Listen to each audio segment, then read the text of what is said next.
In 1776, a fire was born. 13 colonies stood battle worn. They raised a banner in a dangerous hour, defying kings, defying power. Red for the blood that the brave ones paid, white for the hope that would not fade, blue for the faith to endure and stand, a newborn dream in a promised land. The flag still stands for freedom, through the storm and through the fight. Stars united, stripes remembered, guided by justice, born in light. From sacrifice to destiny, through every test, through every season, lifted high for all to see. The flag still stands for freedom. The flag still stands for freedom. 13 stripes for the first who stood, bound by courage, bold and good. Stars like heaven's scattered flame, each one equal, none the same. A new constellation in history's sky, not ruled by fear, not built on lies. Unity forged not by control, but liberty burning in the soul.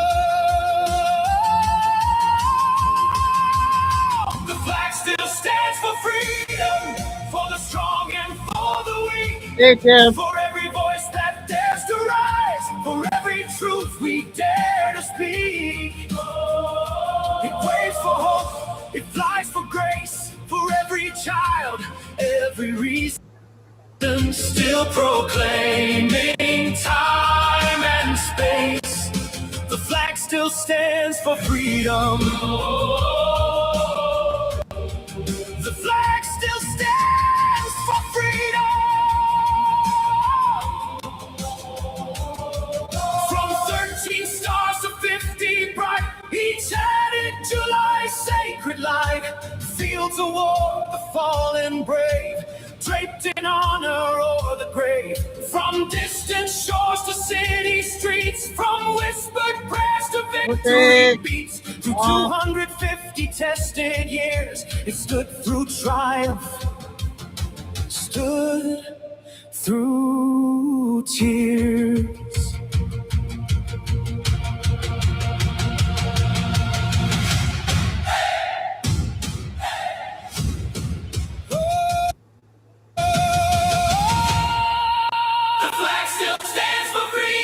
Not a myth, not just a sign. It's the promise bought with courage, paid in blood, preserved in time. One nation rising, hand in hand, still protected by God's reason, as long as hearts defend this land. The flag still stands for freedom. Teach the truth to every age, to all our youth. Let history speak, let justice reign. Freedom's banner still remains.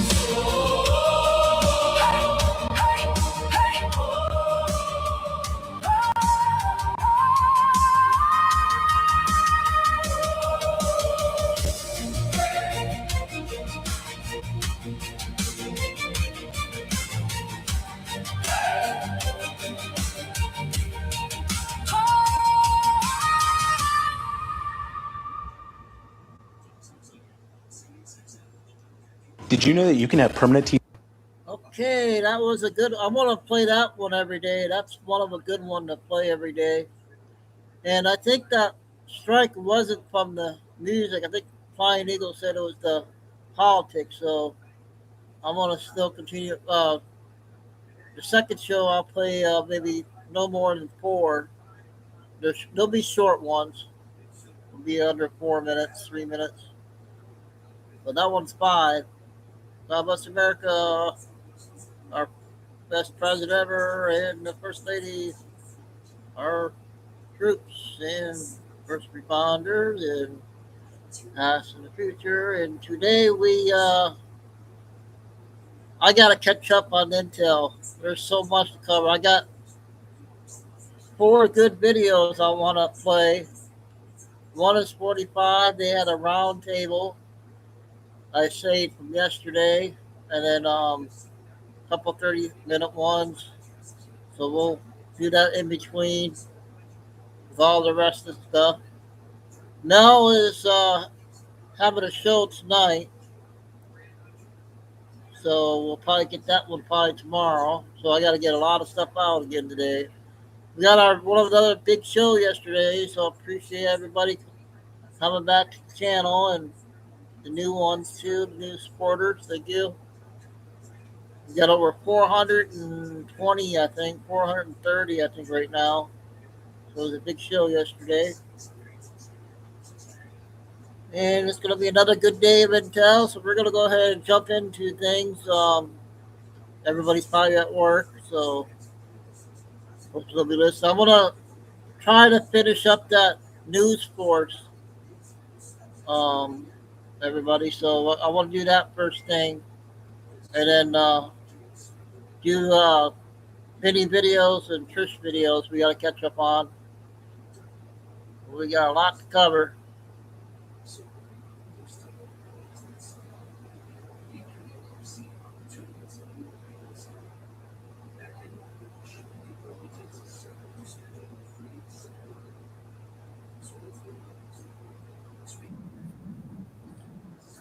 We're at the 25. We were at the 10-minute Afternoon one. to all of you around the world, collectively. Away.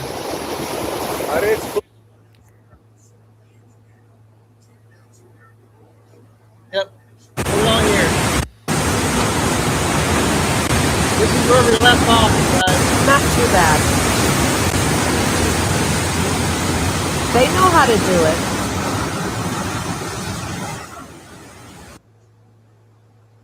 Here we go, guys. I have some good footage showing that push of water.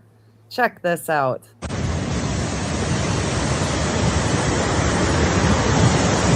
Rainbow Falls is called. Entertainment. On YouTube. Wow. You can feel the cleansing, can't you? Saying it dumped 20 inches of rain at the Big Island. I knew it was coming. Wow.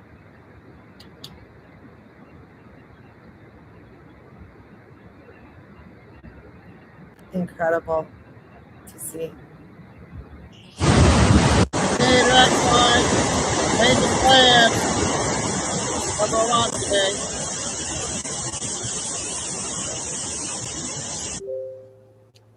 It's just, it's so different. It's so black and white when you know what's going on versus when you don't know what's going on, right, guys? We sit here and we smile about it and we're so happy about it. The cleansing of Hawaii is huge.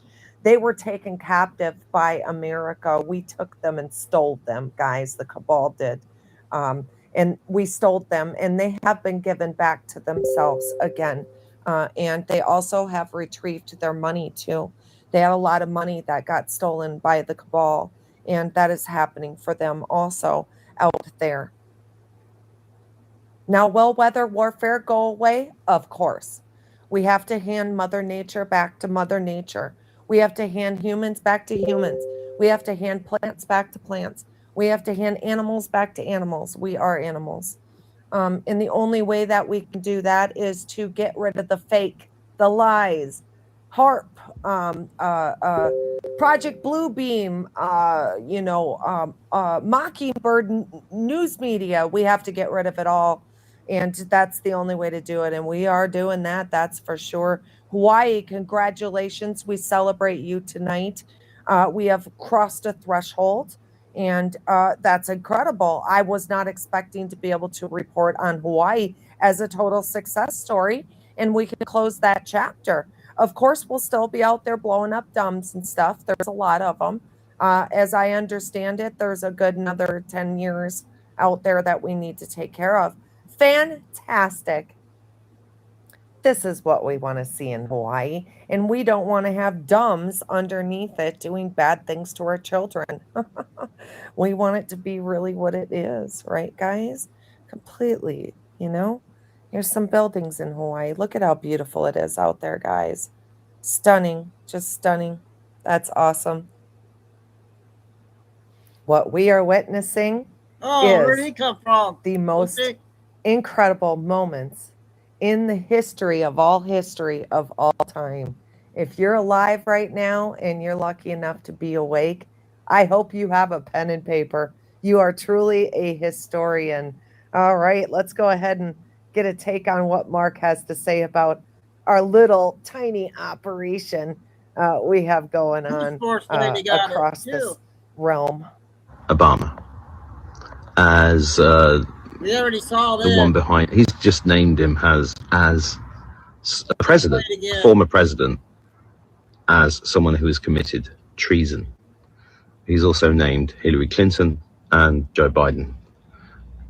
Now, if you are a supporter of Obama or Clinton or Biden, you've got some heavy days ahead because you've been duped for a very long time. Because what you're actually witnessing is the greatest military operation in known history unfolding before our eyes.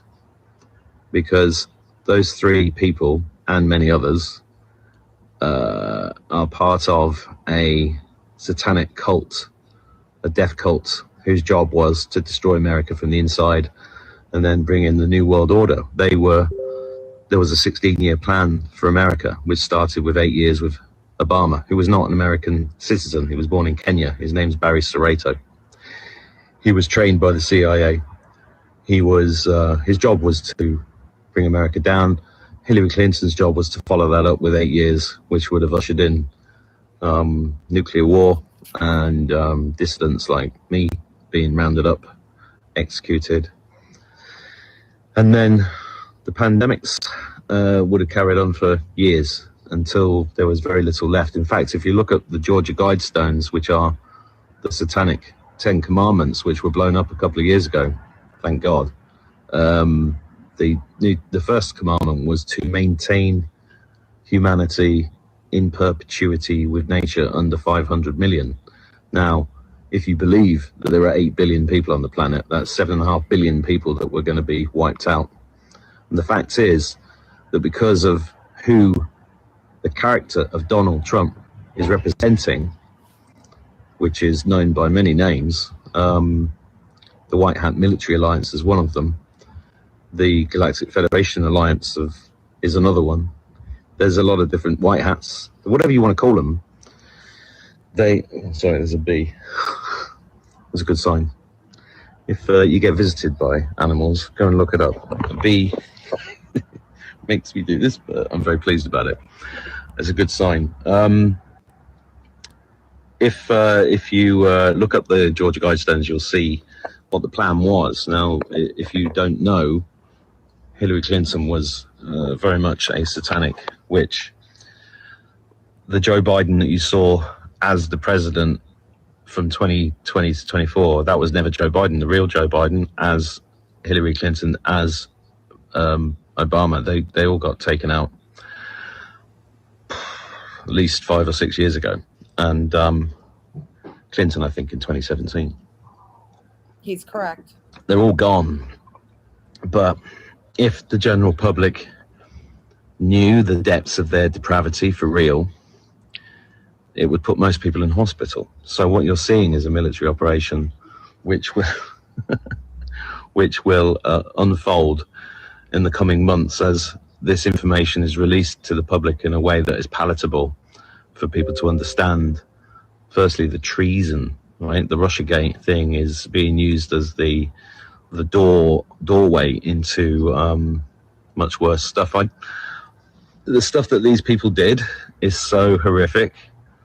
I wouldn't want to mention it on this video. You'd have to do your own research. But if you're new to this information, then please take a deep breath, because what's about to happen is something that a lot of us have been waiting a long time for.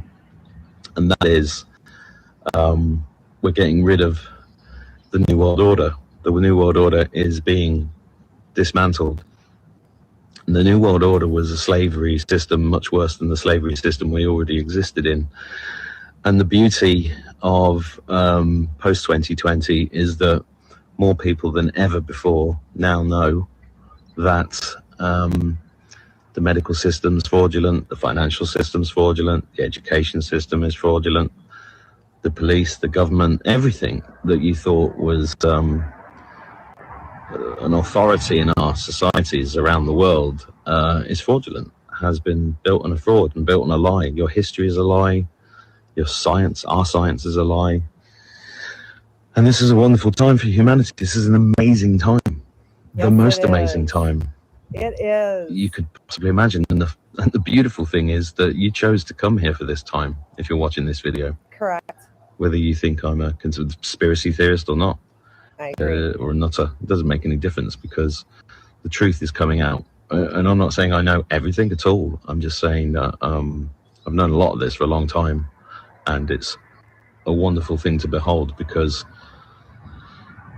this world is not what we think it is, and we are far more powerful than we think we are. And I don't mean power in terms of controlling people or anything like that. I mean, we have the power to manifest an amazingly beautiful world. And we're doing it. Between us all, we're doing it. And it's just extraordinary. So, yeah, you're going to see, is Obama going to be the first one to be arrested? Well, I've already told you that, in my opinion, Obama, Biden, and Clinton at least have already gone.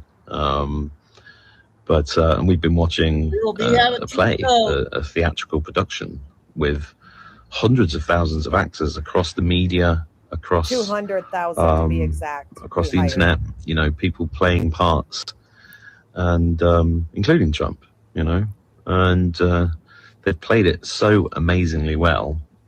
I'm kind of glad that I'm playing this. It's, she's breaking it down, what he's saying. That's good to know. 36 minutes. We had 25 minutes yesterday.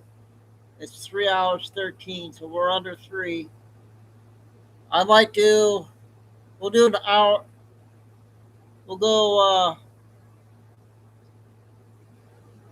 2 hours and 13 minutes and save the last hour for tonight.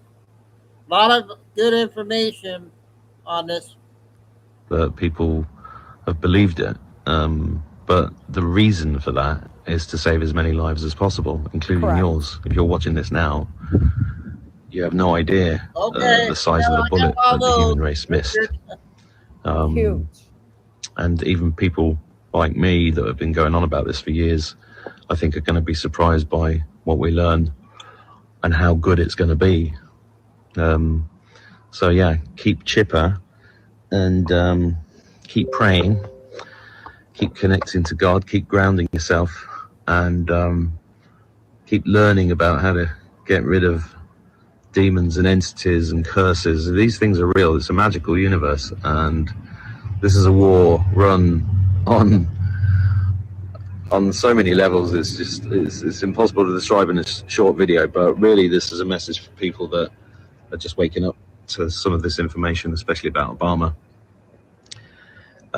Some of my best friends are massive Obama supporters still, and it's like mind-blowing to me, because I've had to put up with losing those friends over the years because of this, because it's not politics. This is nothing to do with politics.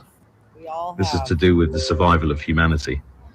And Correct. that's why it's been important to speak. Well, And I just want to say, survival of humanity. Guys, humanity dodged a huge bullet, and what he's talking about is the absolute destruction of humanity altogether, gone forever. And if you've never heard of Operation Warp Speed, that's the next place you'd want to go.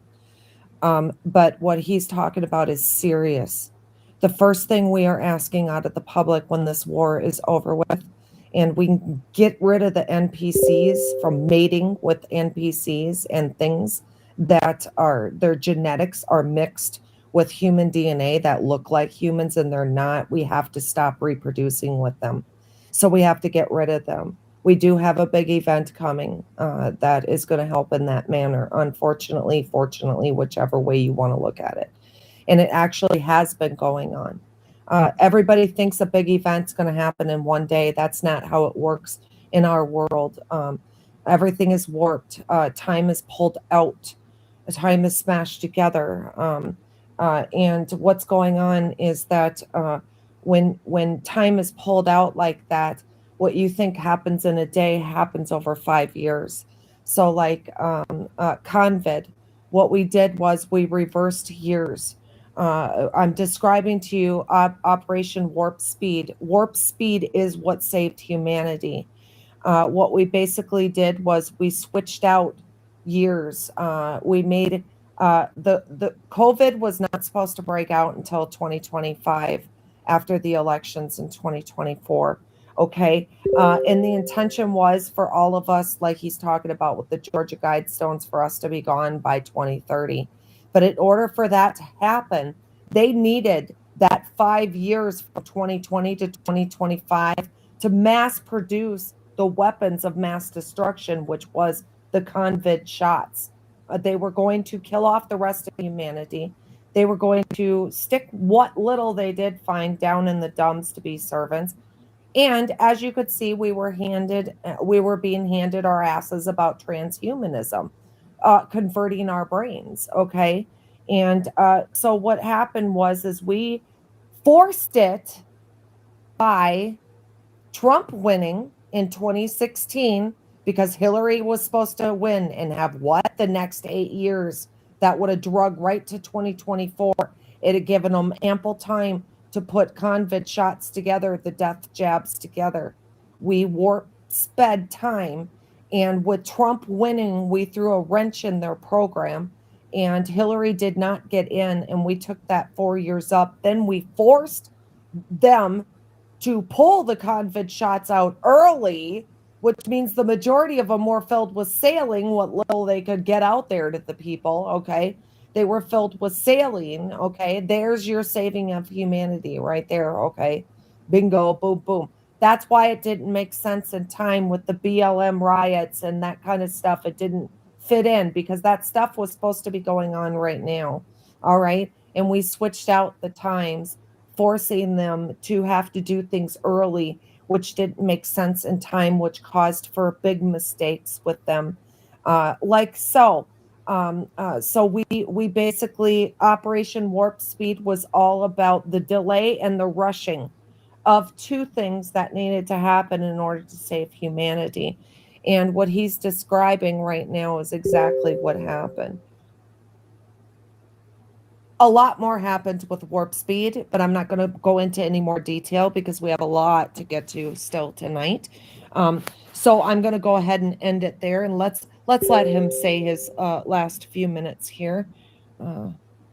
About this stuff. So, yeah, very exciting to see this announcement by Trump following Tulsi Gabbard's release.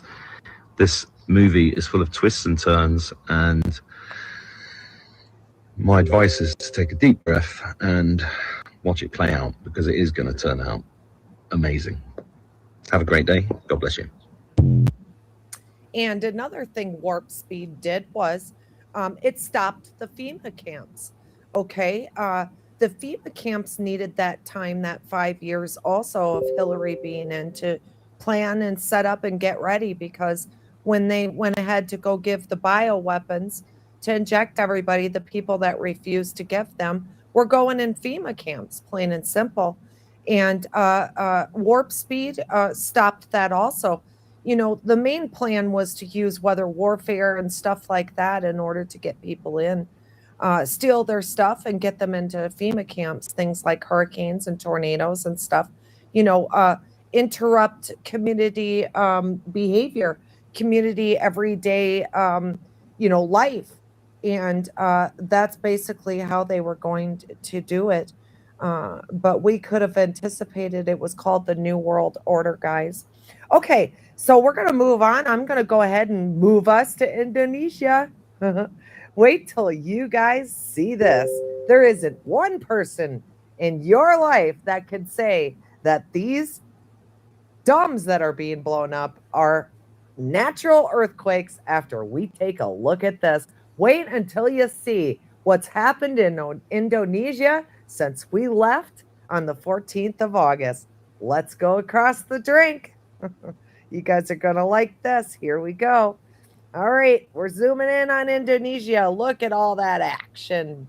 Goodness gracious. Snakes alive. Oh, yeah, it's like being home. It feels like home, everyone they set off. Okay, into Indonesia. All right, we're going back into the area. You can see a lot of twinsies going on, guys. A lot of twinsies, you know, that kind of stuff going on. Okay, we're going to go in close. Closer. Do you see what I see? Here we go. Look at that graph, guys. I mean, come on. It looks like a video game. Putting out a lot Look of at good that, information, okay? guys. What do We're you going to town, aren't we? There's no Good job. denying this. There is no earthquake. There is no Mother Nature that would be all natural that would be able to do this like a grid. I mean, come on. It's a grid, right? Look at that grid all the way across. Look at those lines. Beautiful, huh? Isn't that gorgeous? Yes. So if you have people or family in your life that's giving you a hard time and you're trying to introduce these earthquakes as what we're trying to do as DUMBs, deep underground military bases, okay, this is where to bring them. Bring them right to this one. Let's go over to the other side and take a look at their little graph. See if there's any graphs left. That's the thing. You have to catch the graphs right away. Let's see. There it is. You can already see a graph. Look at that, guys. I mean, my goodness. There's no denying this. So we're getting to town, right? We're getting to town on that area. More grid. I'll just let you guys see because it's incredible to see. You know, as the round circles drop off that go into the green and drop to that 7 days and then drop off, you can no longer see the grid because they go away and they, you know, sporadically are taken out of there. And so you can no longer see it. This one you can still kind of pick out the grid on. So mainly this one. And there's your big dog from the other night, right there. And then the other big dog. You know, you can see twinsies. That's why I call it twinsies. You can see almost a separation. See that? Like so. Incredible to see that, though, isn't it? It's just incredible to see that spectrum. Come on out. There it is. Again, the graph. So, you know, basically, when it comes to these DUMBs, we have to remember that they had many, if not thousands of years of DUMBs down underneath our feet. They had to destroy the frequency.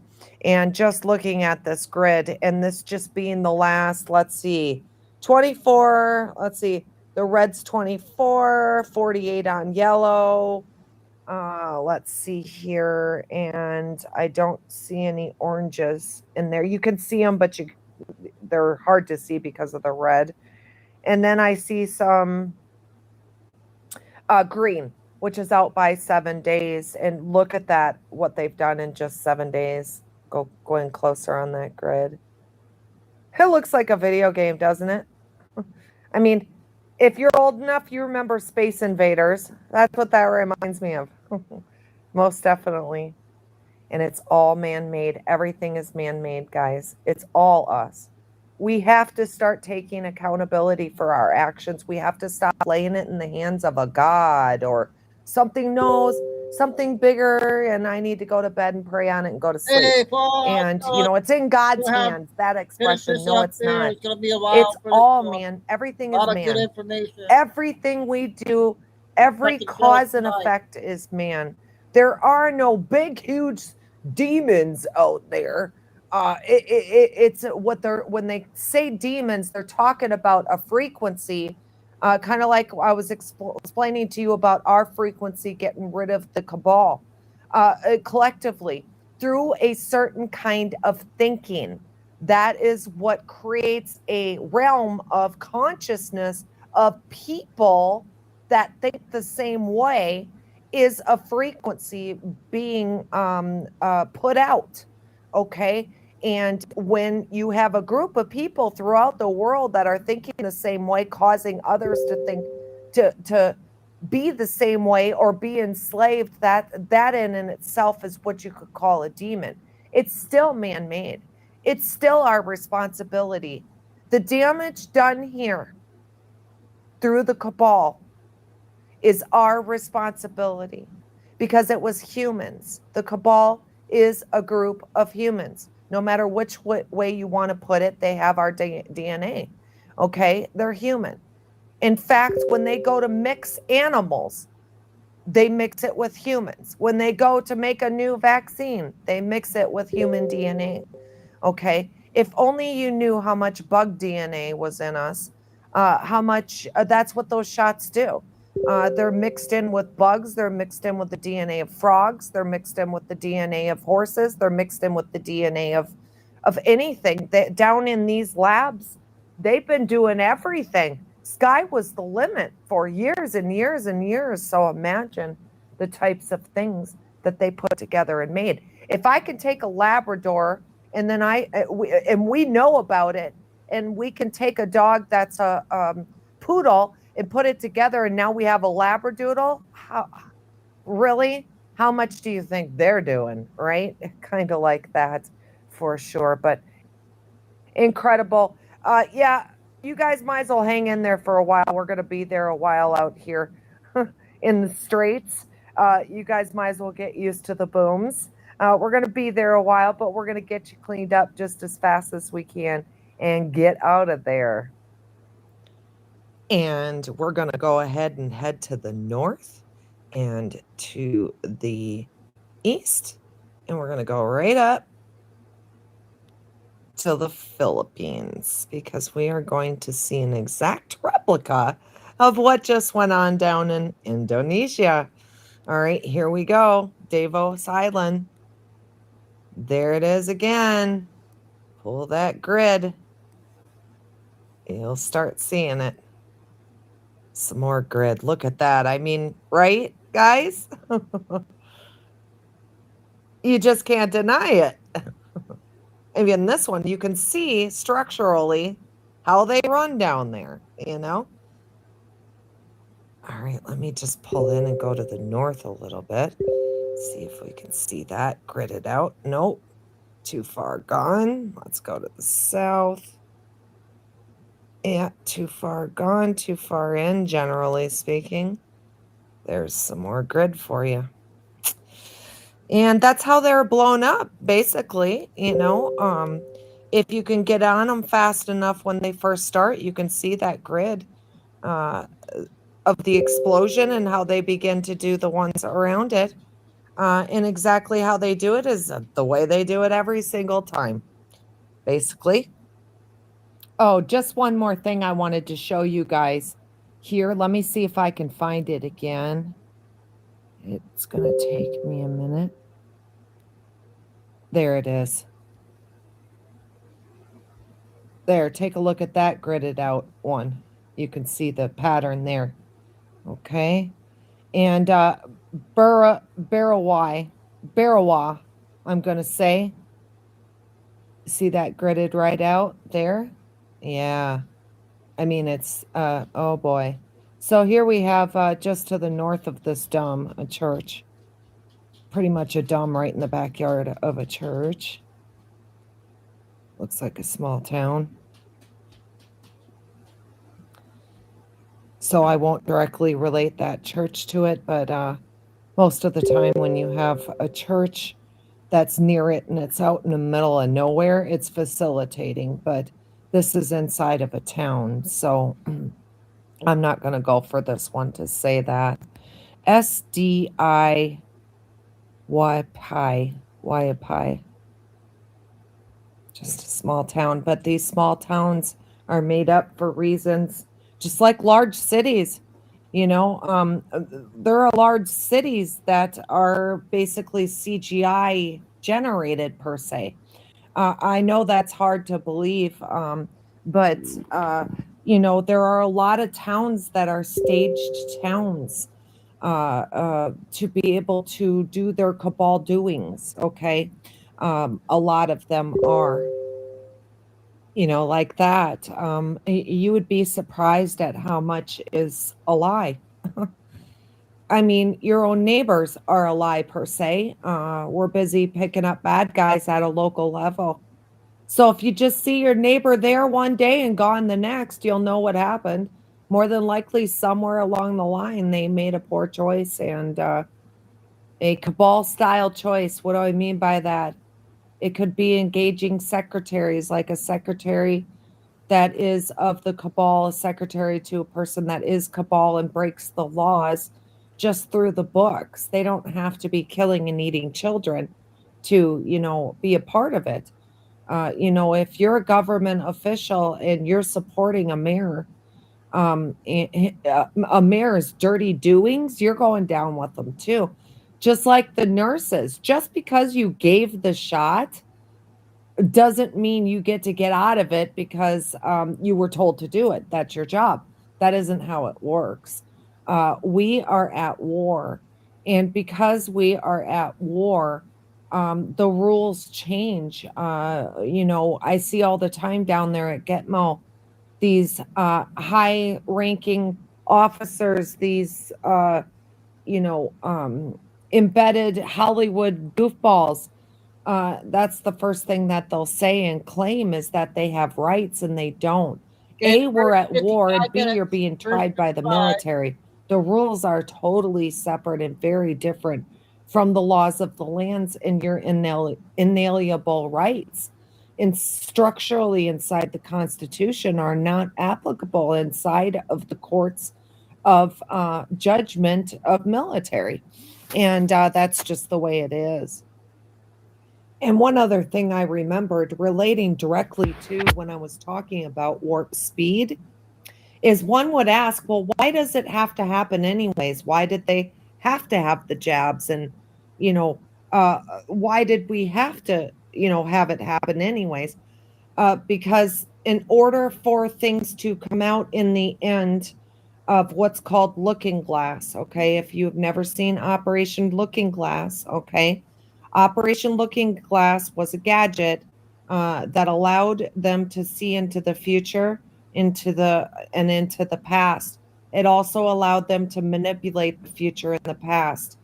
Unfortunately, there are some things written in stone that have to happen in order for everything to turn out the same in the end, which is human beings surviving it, without altering certain things that have to happen. It's very hard to explain because I'm trying to take a lot of information. If you're still hanging with me and doing okay in this, I'm absolutely taking everything and cramming it together tonight for you guys to try and understand how the dumps directly relate to our lives up here and jabs and that kind of stuff. There are some things in Project Looking Glass that cannot be changed that have to happen. Here, let me describe Looking Glass to you quick. If you've never seen the movie Back to the Future, go watch it. A perfect example. Now, what Marty was doing going back to the future was he was going back a second time because he screwed up and engaged with the people the first time that he was there. He had to go back a second time because his engagement screwed up time and what time was supposed to be, which is his parents. He went back to his parents' era, and believe it or not, his mother developed a crush for him, which interrupted the meeting the engagement and the falling in love with his parents. So what he's there for is to fix that and allow them to engage so they could fall in love, so that him and his sister and brother would stop disappearing out of the picture. Okay, because if they didn't fall in love, that means they weren't created, which means he could never have gone back the first time to try and fix what he was trying to fix. But in the process, he engaged with his parents and threw a wrench in the program. So he went back to reset up. As soon as his parents were on the dance floor, and as soon as his parents looked into each other's eyes after his dad had saved his mom from the big bully in there, that was out there trying to attack his mom, they fell in love. And as soon as they did, he pulled the picture out of his pocket to see if he was reappearing. There are some things we have to let happen, in order for certain things in the future to be what has to be, in order for certain people to be created, things to happen. So it's very, very tricky, Looking Glass.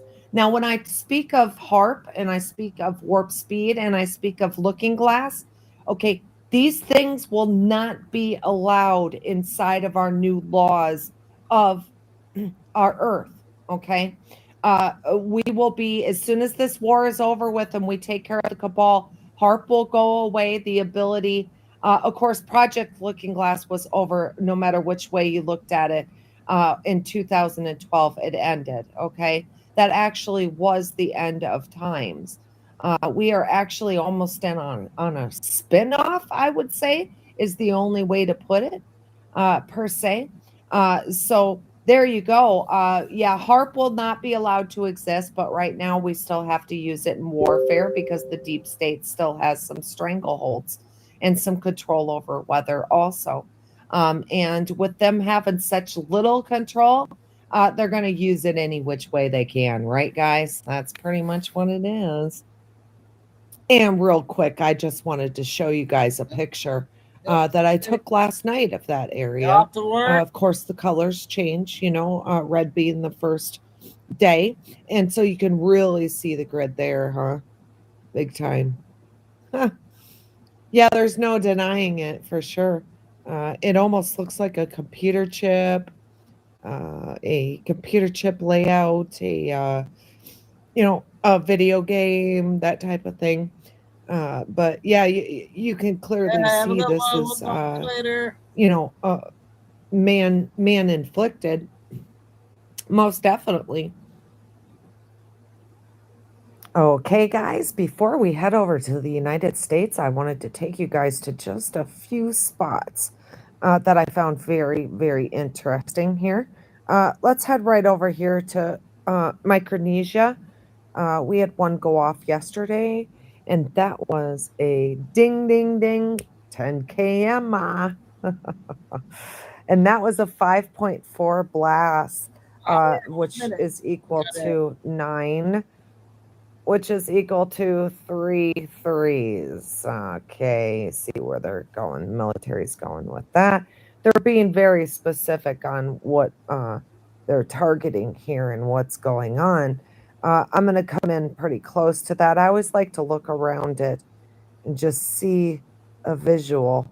As far as I'm concerned, here's your devil horns / rabbit ears for the kids, the adrenochrome. There it is right there. When you see it, you see it. Okay, let's head to Australia. We're going to pop down here. Australia, we're coming to take a visit on you because, like I've said before, the nations that you see, they're not blowing up Dumsen. You're going to see every now and again, they're going to blow up a 10 km. So usually that has to do with something out here going on. And I'm going to assume that that's this time that happened to where it triggered to where they could blow these up that are 10 kms.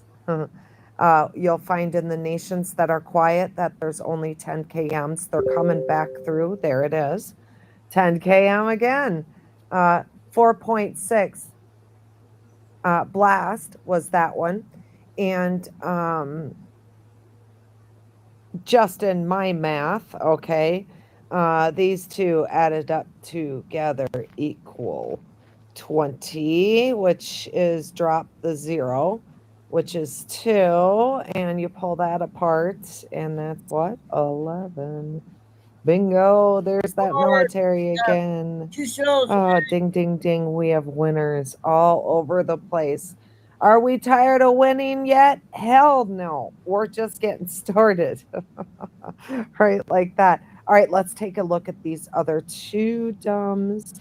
Yeah, there we go. 10 kmers. So I think what was going on to the north in Indonesia, to the northwest, I think that has to do with the delivery of dropping these 10 kms down south because they're all connected together. And I think that's what triggers them to come back to nations. Sometimes they have to leave one open until they can get to something like Indonesia and take care of something in order to go ahead and drop those other 10 kms in other nations, like so. So again, we have 20 on this one, which is 2, which is equal to 11, like so. Okay. All right, let's drop to this east one over here. Now this one's saying 3 days ago, guys. Again, the 10 km, and that's a 3. So there you go. It's equal to 3. And if you wanted to, you could go ahead and call it 13. 31 it would come out to, because this number would go first and then this one would go second. And that would be actually 31. But in their world, you flip the numbers and you have exactly what they mean. Like so. Huh. Okay, let's see here. Let's just take a look, even though there's not much around it. Let's go on in and zoom in here. Right in the water. Okay, I'm going to stop at 1 hour and 13 into the 3 hour 13. And we'll try to get all this done today somehow, so I can cover more stuff. But we'll see all of it. A little bit of, or is that? Hang on. I'm not sure if that's a wash. I don't think that's thickness. I don't think that's thickness of like a tree line. I think that's almost like a runway for water. And I always like to turn stuff around and look at it and see what you can pick out. To me, that kind of looks like a bunny rabbit. The 2 feet, and there's the ears.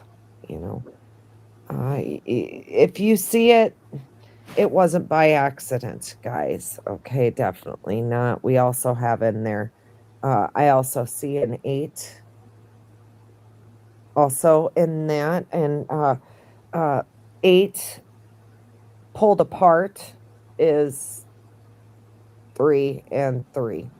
It equals 2 3s, okay, in their world. That's what that represents. Well, not always. They have several meanings, guys, several different meanings. These numbers, it just depends on what we're talking about. It's kind of like our language. Certain things can be meant in different ways, or have different spellings, right? Like that. In their world, it's the same exact thing. And so there you go. I wanted to show you guys that. In Australia, congratulations, you had one more. Let's just take a little look-see. 6 days ago. All right. I'm very surprised at this. This is not a 10 kmer, but it is equal to a 6. The depth is, and this is equal to a 4. So that was a 2.2 blast. 6, 7, 8, 9, 10. So wait, what am I doing here? Okay, 5. 5, okay, for 9. All right, so for a total of 9.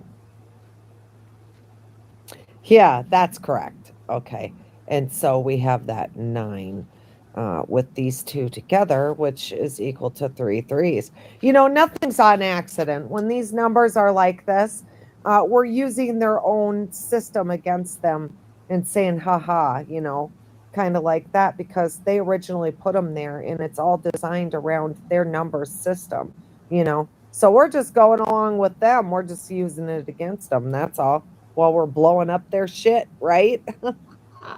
I love it. All right. And I know nobody needs to remind me that I have doctor's handwriting for sure. Truth of the matter is, you want to know why my handwriting is so messy? It's because I was left-handed and nobody wanted to teach me how to write left-handed. And if you don't know about cursive, when it comes to cursive, you better be accurate. And so they were teaching me not only to write with my left hand the way right-handers do, uh, but they never corrected it. And so it's almost impossible to write like a right-hander, telling you to slant it the opposite direction and your paper to be slanted the same way as right-handers. It just doesn't work. It turns into what you see, bad handwriting. I went to work for an attorney when I was first out of the military and out of high school there. And I went to work for an attorney in Coral Springs. And he just loved me to death and loved my work. I did all his dictation and everything. And he just couldn't stand my handwriting. And he was going to send me to handwriting school. And I thought he was kidding, and he was dead serious about it. And things changed quick. I ended up actually doing something else with my life pretty quick right after that. But I was signed up to go to handwriting school. Oh, he was awesome. What a great guy he was. Just a little story in there.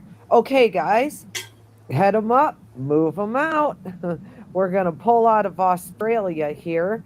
And I wanted to make one more stop along the way here. We are going to drop by Africa. All right. Because we also, it looks like they came back through for a couple of 10kmers here. So we're going to click on this one. It looks like it is, let me get some more detail here. This was 6 days ago, guys. And this was a 10kmer. Yes. When we see those in other nations, we know they finished up with something else in some other spot and had to come back through just to chunk that off, and that was a 5.5 blast. Okay. So that's just awesome. Fantastic. Let's go in and just zoom in and see what we can see up close. I want to get that off there. All right. So let's just first establish, okay, that this is, I did not announce where it was at here, guys. So it's considered near Agadez. Okay. And so that's just across the border in Niger. Okay. I believe, let's go in closer. Yes, it's in Niger. Okay. All right, let's zoom in and see if we see anything out there.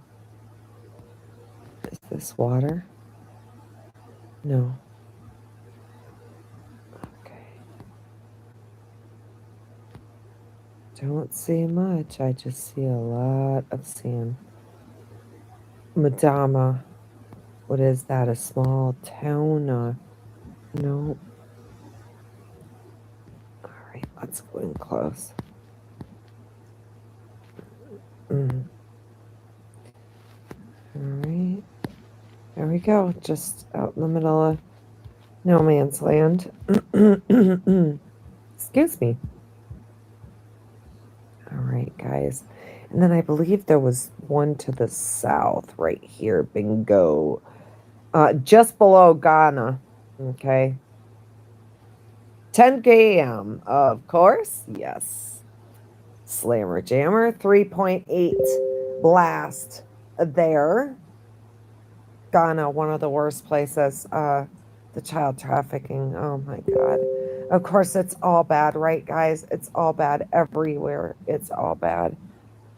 It's interesting that that structure that they kind of stopped the megapixeling for us to see. Just can't. Even if I turn it around, it doesn't quite look like anything. Kind of looks like a lobster or a crown. Okay, let's get her turned back around, folks. Okay.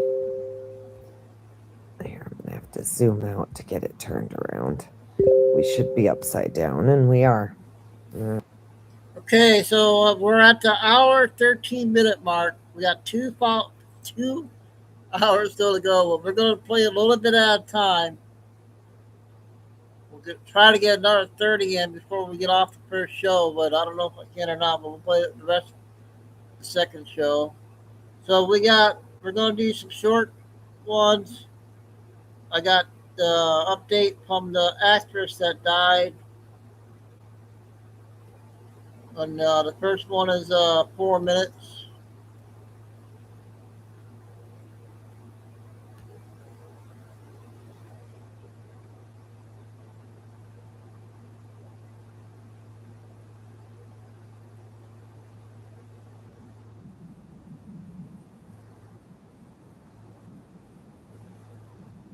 See through their lives, and some of you don't yet. No one died. It's a character death.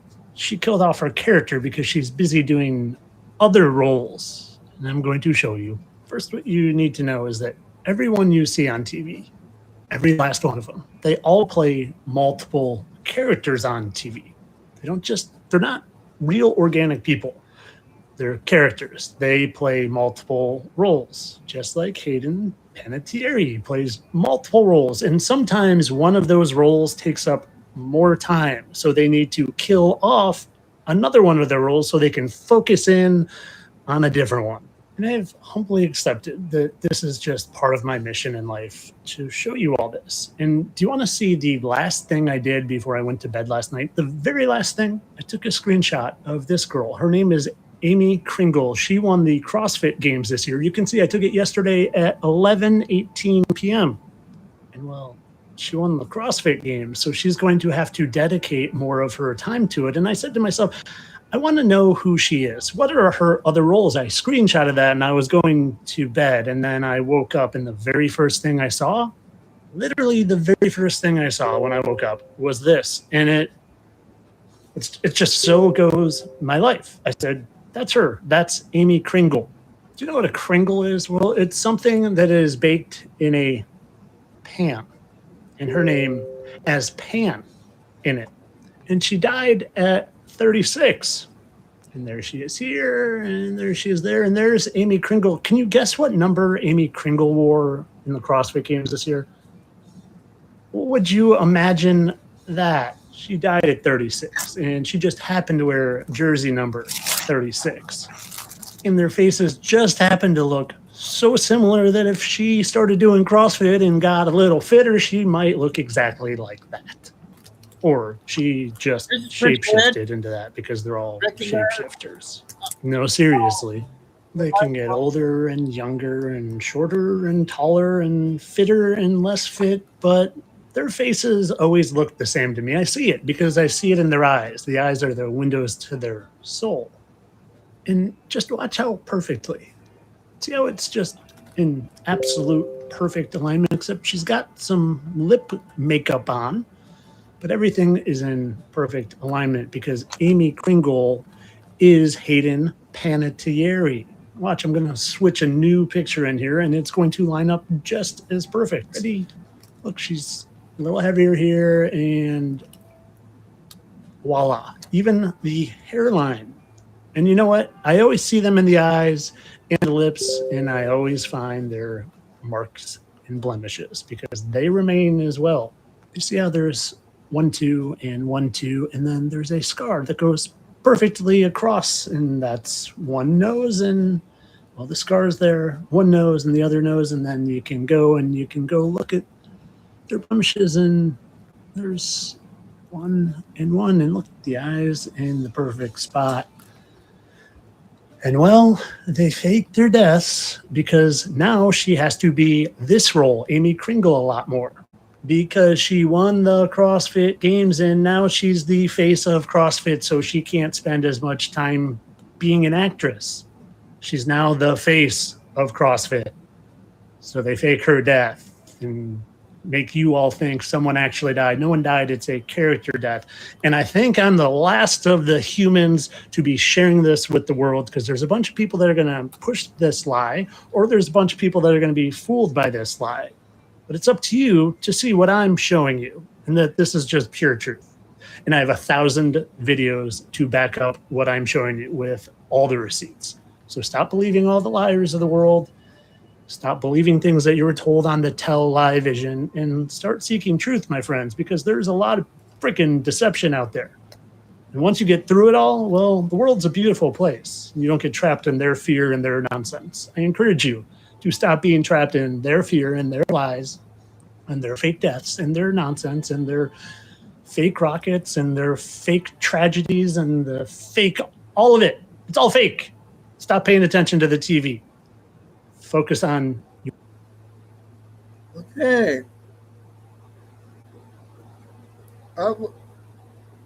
That was a good one. So, hey, Smith, I don't know if you heard everything at the beginning, but we're an hour 15 out of the 3 hour 15 on News Board. Doing a little bit at a time. And we'll be doing 2 shows. I got a lot to cover, so much stuff to get out. Kay's working today on the first show.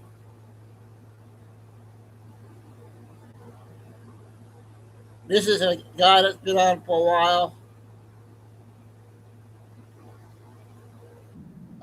Shit. That one's too long.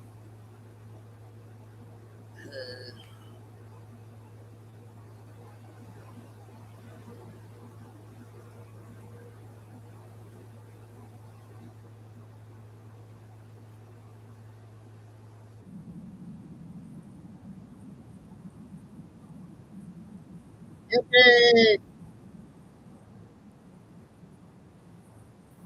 Tax hike on.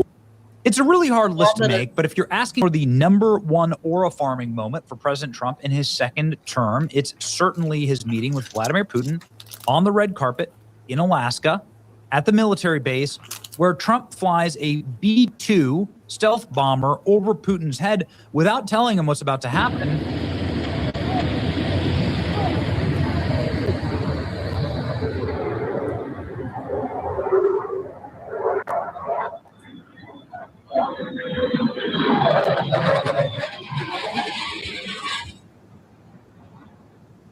And you see, Putin says impressive and he's actually turning his head, cocking his head around, being like, wow, look at that. Freaking amazing. Like the angles of this are just spectacular. Here they are flying over and they're at the forest. This is a good one. Joint base Ellendorf Richardson. Just like the freaking, watch Putin. Watch Putin.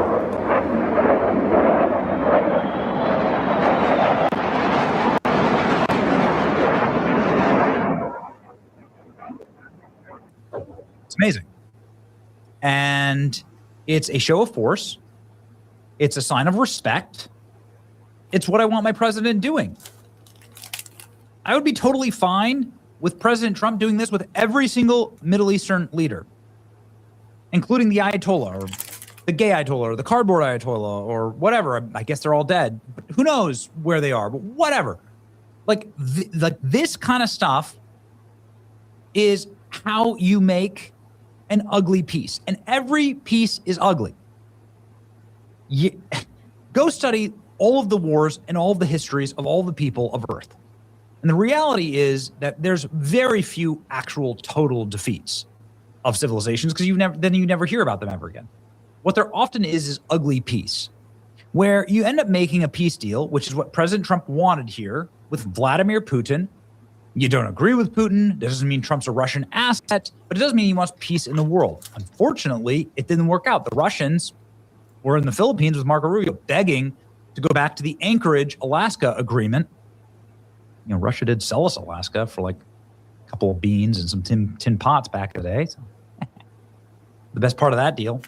But anyway, the point is that like you need your leaders to just be able to build a bridge, because peace is the thing that everybody on Earth wants the very most.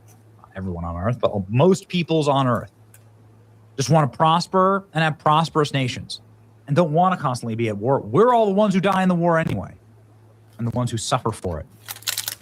And so I guess what I'm trying to say here is you can't find any clip of me disavowing this. This is Trump's good faith effort to end the war in Ukraine. Cost America billions of dollars. And whatever, maybe it would have been an ugly peace with an ugly person. That's what all peaces are. That's what the vast majority of peace is all around the globe.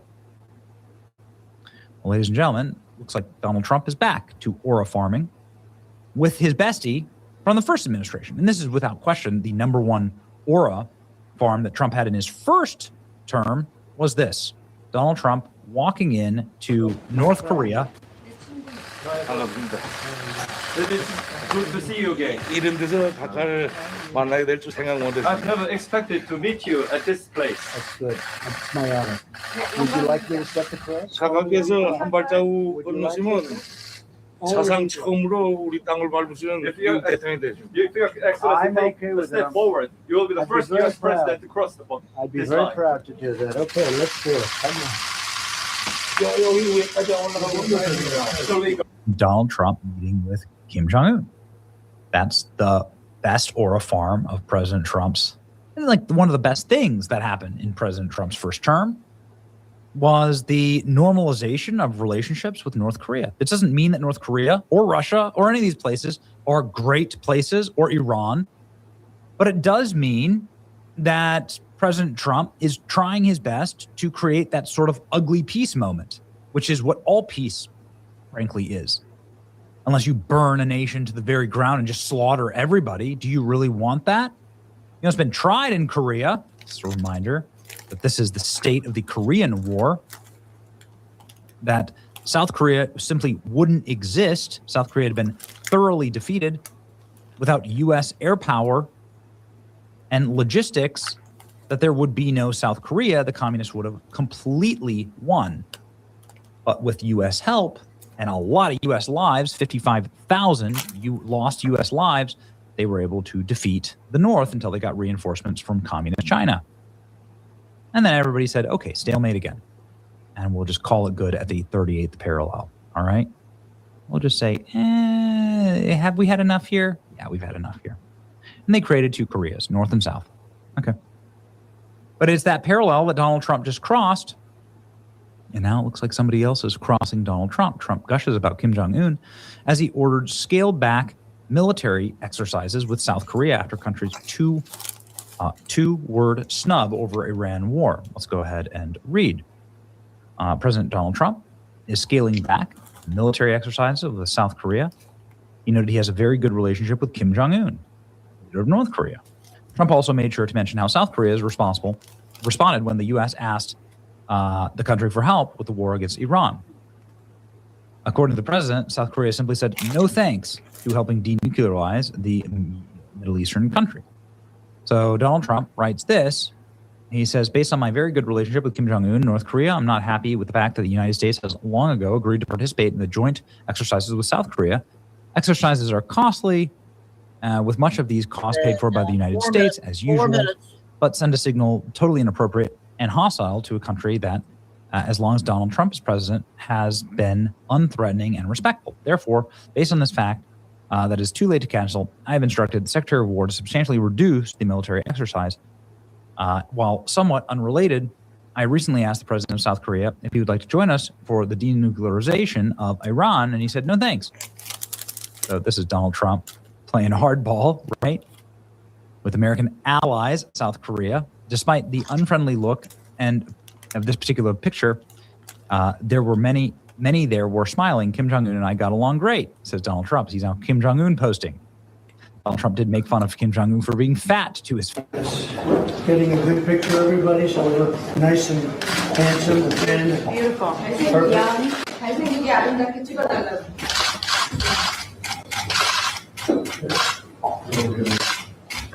Nice, handsome, and thin. Trump. Anyway, Donald Trump was asked about this in the White House, saying, well, wait a second. Are you now allied with North Korea? Libs went nuts. President Trump's response is, before you trust anyone with your new teeth, there are 5 things about all-on-4 implants you need to know. And one of our favorite senator. Hysterical. How do you respond to those folks who say that you are prioritizing the interests of adversaries in North Korea over our longtime partners by scaling back military exercises? I'm making it much safer. You see, I'm actually making it much safer.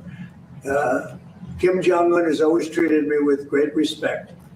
And we met on numerous occasions, actually, 2 primary occasions, spoken and spent time.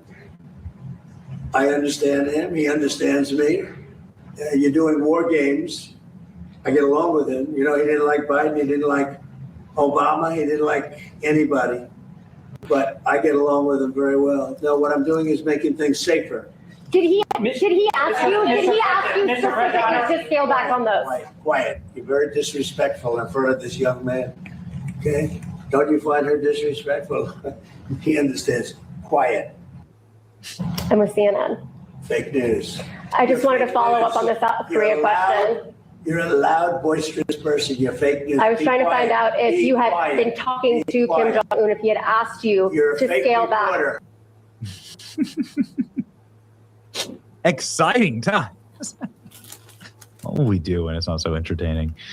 We have 39,000 soldiers guarding you from Kim Jong-un, and you're not going to help us with Iran. That's strange, says Donald Trump. Yeah, that's true. Allies, huh? Trump takes zero BS from the reporters. Trump's going off on South Korea. Why are we protecting them when they won't help us in our protection? Fine. South Korea says the joint drills are still on. South Korea's defense ministry. We will proceed as previously notified and scheduled. Okay, whatever. I'm saying that it's time for President Trump to do another trip to North Korea. Again, like people aren't pragmatic. They don't understand what an ugly peace looks like. I would like for Trump to do a trip to Russia. I would like for Trump to go to Tehran. I'd love that. I want peace in the world. And an ugly peace is better than a hot war. And that because the only people that suffer in war are typically the poorest people, the working class. Like we all bear the burden and the costs. The cost of $5 gasoline, the cost of like the greatest cost, the cost of our children going off and dying and suffering in war. And so, no, I don't want that. Yep. And yes, there's a way to do smart diplomacy and keep the peace. And not everybody gets what they want. But you get something better than the alternative, which is a lot of dead people and a lot of suffering.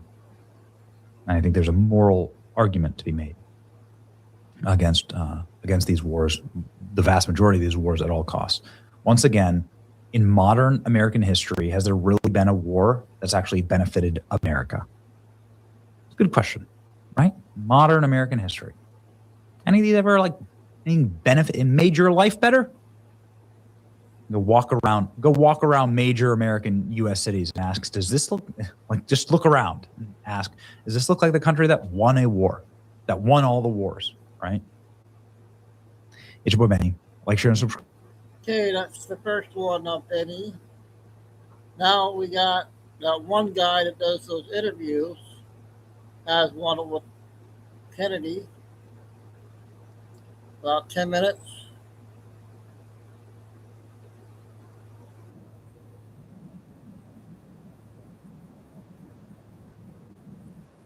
Little bad boy lets me pick one for free. This CBS host couldn't handle it when Senator John Kennedy had this to say about President Trump. You guys gotta check this video out. Turn now to Republican Senator John Kennedy, who joins us this morning from Madisonville, Louisiana. Senator, it's good to have you on the program. I've got a lot to be with you, get to with you. Let me just button up where I left it with Ambassador Waltz, if I could, because that Saudi civil nuclear deal he was just discussing, it's got to go to you. It's got to go to Congress for approval. Are you comfortable with it? No. Maybe someday, but not right now. We're bombing a country to keep them from getting a nuclear weapon. But we're signing a deal with another country. I know it's a commercial agreement, but that the world perceives as possibly someday leading to a nuclear weapon. The world's on a hair trigger. The world looks at what's going on in Ukraine, the Middle East. The world looks at America's relationship now with Europe. People are scared. That's why I say hair trigger. And if you're running Japan, or South Korea, or Australia, or Brazil, or some countries in Europe, one of our favorite ones we play thinking all the time about the need to acquire a nuclear weapon. And then you see this deal with Saudi Arabia, and it's just not good timing. I think someday it might be. I don't think it's going to happen anyway, because the president's conditioned it on Saudi Arabia recognizing Israel, and they're not going to do that. Well, Saudi has said they'd be willing to, but they want a pathway for the Palestinians. The Israeli politics at the moment don't make that sound. And the president's going to say, the president's going to point out correctly that we've got 26 of these 1, 2, 3 agreements with other countries. Yes. But the timing's not good. Understood. It got a lot of attention this week. You were pretty sharp in your questioning there of the Defense Secretary, Pete Hegseth, when he asked for $67 billion in funding for the Iran war. You said, just like our poll shows, you need more information. Did you get an agreement that you will be provided the classified, detailed briefing that you say is necessary? I'm having breakfast next Wednesday with General Kane. I've seen the poll. It looks about right. I support the president in Iran. We all need to do a better job messaging. I may end up with a sombrero on my head by saying this, but we all know the president. He exists loudly. He grows anxious when he has an unexpressed thought. He's not always disciplined in his messaging. I'm not saying he should stop talking. He's the president. I'm not. But I would put Rubio and Kane and Radcliffe and Hegseth out there, either in a speech or in a long press conference, to explain what's going on in Iran, why we went in, why we're still there. You guys got to admit, whenever Senator John Kennedy opens his mouth, he's going to say the truth. He's going to say the truth, and a lot of the things he says resonates with the Americans in the world today. I wish his level-headedness was contagious with his Congress colleagues. Let's keep going, guys. Now, the Democrats, I listen to Bernie.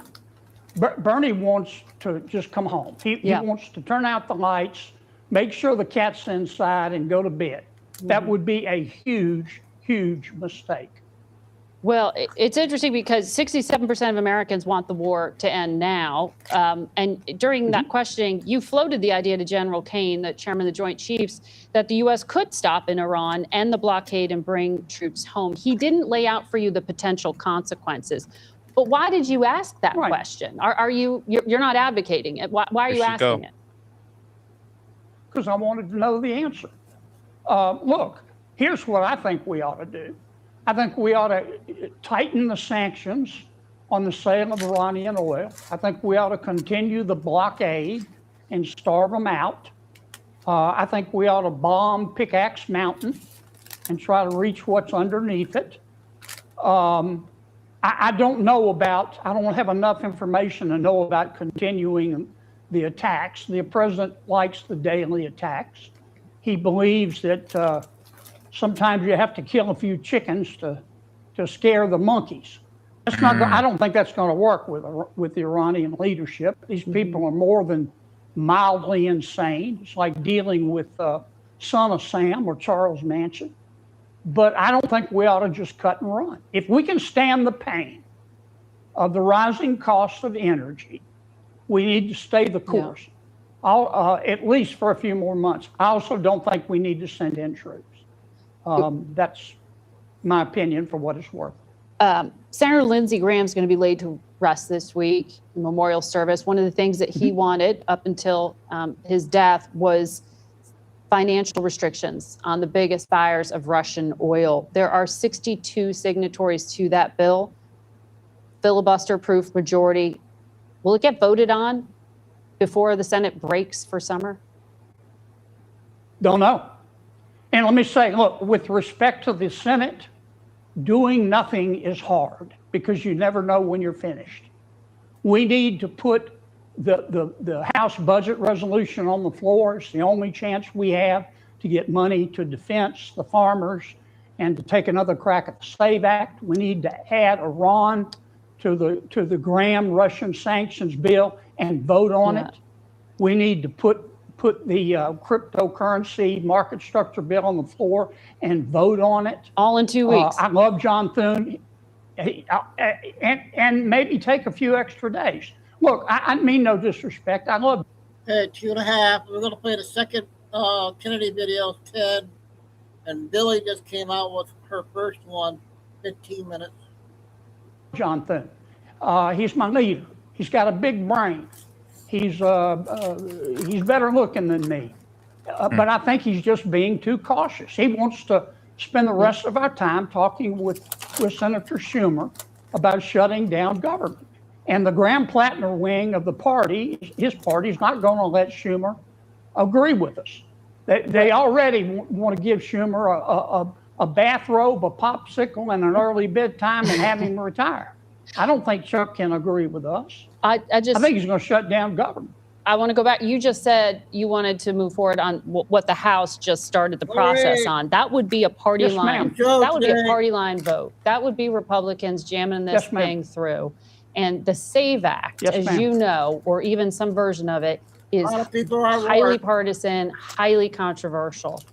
Bigger picture, isn't it going to hurt faith in our election process if a Republican-only policy to change how elections are run is rammed through 100 days, less than 100 days out from the election? No. In my opinion, for both sides to have credibility in the elections, in our elections, we need to do two things and only two things.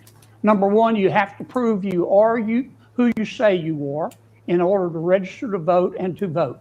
And number two, however you decide to vote, that's up to the states. We need to go back to having an election day, not an election month. We've got to know the results of the election that night or shortly thereafter if it's close. That, to me, is what the SAVE Act is all about. And I think we can pass it. And I think we can craft it in a way to survive a bird bath. Grants, in but other we're words. not going to know if we don't try. Grants, in other words, to states to incentivize, not requirements for states to take action. Yeah, but that's your version. That's not the only thing. I've been contacted by some really smart people about a way to do it in addition to the grants. I'm not saying it'll work, but you're not going to know unless you try. Exactly. All right, Senator Kennedy, a lot of business to get to. I'm going to have to leave it there, though. Thank you so much. You could just tell she doesn't like the answers that Senator John Kennedy has. The guy's a national treasure. You cannot corner him. He finds a lot of good intel.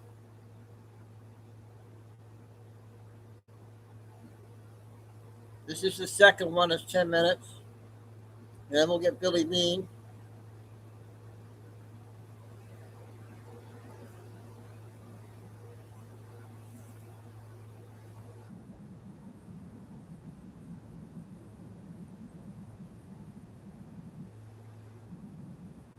The way for those called to care. And now, for RNs ready to earn. You can only be young once, but you can always be immature. I just find it, Professor, appalling that you would make a statement like this. I kid you not, support for Israel as long as we make it easier for people to cheat on their taxes. How many Republican congresswomen or congressmen did you talk to? I didn't talk to them. I actually was just reacting to the legislation that was proposed. She smeared every House Republican without speaking to a single one. Then Kennedy asked one devastating question, and her own answer blew up her entire argument. Watch what happens next. Let's get into it. Professor Sarin, you're a professor at Yale Law School? I am. Okay. And I see you've been pretty active on Twitter. I'm looking at one of your tweets from a few months ago, October 30th, 2023. I'd like to read it to you. The House Republican stance is, I kid you not, support for Israel as long as we make it easier for people to cheat on their taxes. End quote. Did you tweet that? That's correct, yes. Okay. How many Republican congressmen or women did you talk to before you made that statement?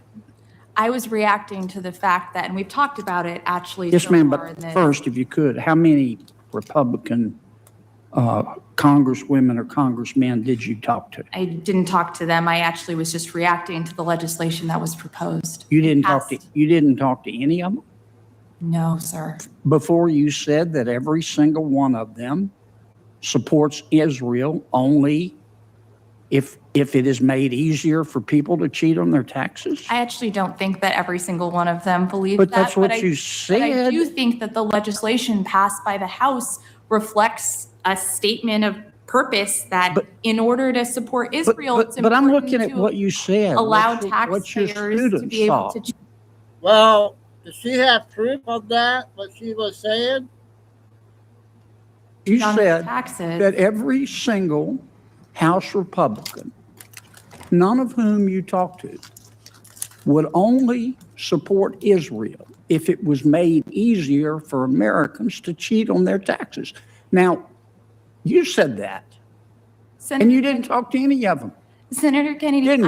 I am struck by, and perhaps this is something on which we agree, that it is incredibly important to support Israel. It is also incredibly important to make sure that Well, taxpayers at the I'm top not, of the nation we agree on pay their Israel, fair but I share. just can't believe you would say this about members of Congress. It's pretty pejorative, vicious. Let me finish. Without talking to them. I mean, would it be possible for somebody to support a reduction to the IRS budget because they simply believe the federal government ought to have a balanced budget? Would that be a fair position? That Would that be a principled position? Except that actually doesn't work with respect to defunding Would the it be a IRS. principled position?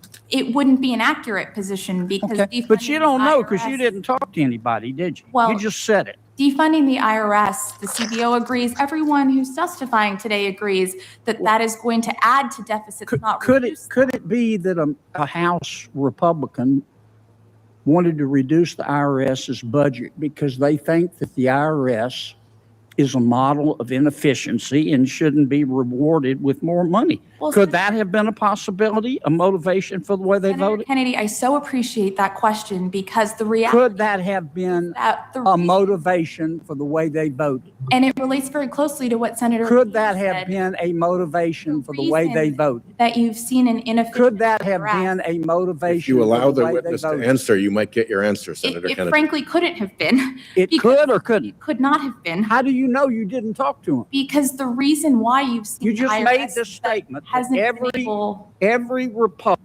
Well, there he goes again, attacking he knows how to do it.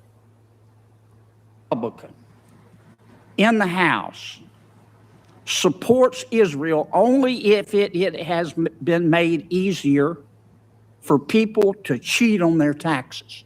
Could it be that maybe a House member thought that, well, The more money we spend, the more deficits we have, and the more deficits we have, the more pressure is put on interest rates, and the higher interest rates go, the more it hurts the poor. Could that have been the position of one of the House Republicans? Senator Kennedy. Could it have been theoretically? Couldn't have been, because everyone. It couldn't have been? It frankly couldn't. How do you know? You didn't talk to him. Well, I know that everyone agrees, including witnesses across the aisle, including CBO, including every single tax expert that has contemplated this question, that defunding the IRS makes deficits worse, not better.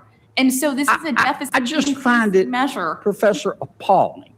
Have you seen the average auto insurance rate in Michigan?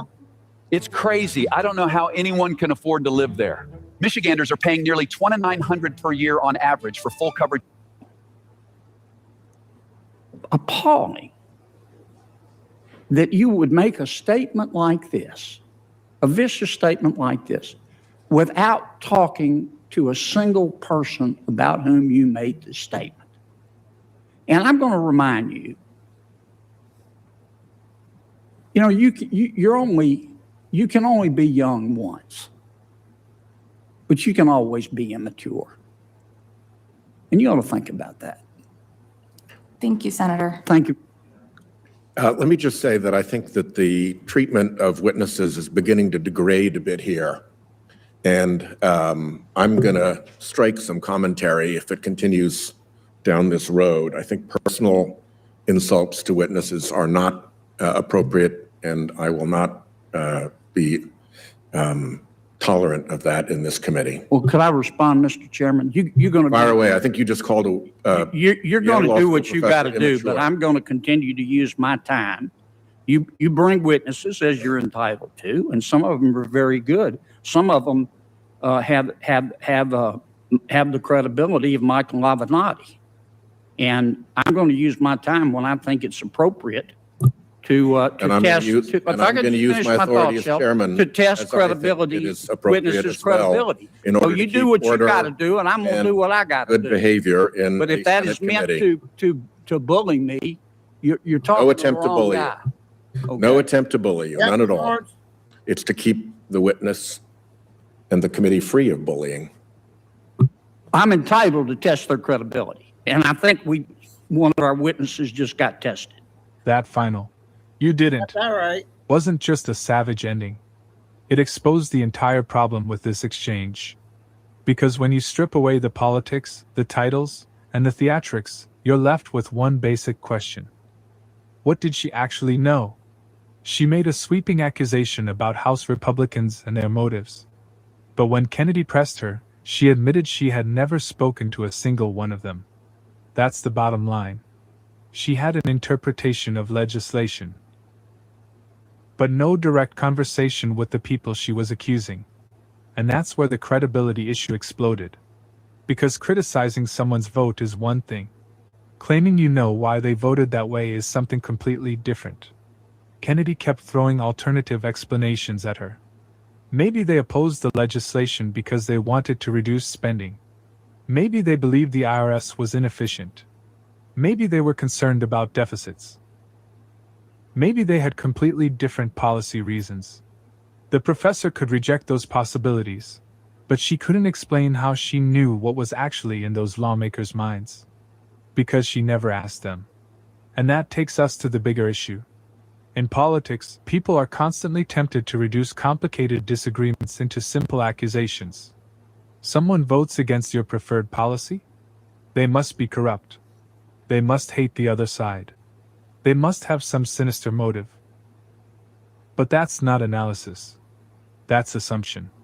And if you're going to make that assumption publicly, especially about an entire group of elected officials, you should expect somebody to demand evidence. That's exactly what Kennedy did. Then the chairman tried to rein him in, arguing that the witness was being treated too harshly. But Kennedy pushed back with an important point. Testing credibility is part of the job. A witness doesn't automatically become credible because they hold an impressive position. And a senator doesn't lose the right to challenge them because the questions become uncomfortable. Then the professor tried to turn the moment into a joke. I hope I passed, Senator. Kennedy's answer? You didn't. And there it was. The entire exchange boiled down to one brutal distinction. Having an opinion is easy. Proving the accusation behind that opinion is the hard part. And Kennedy forced her to confront that difference in real time. That's why this moment matters. Not because one side yelled louder. Not because one person had a more impressive resume. But because the hearing exposed something that happens far beyond Congress.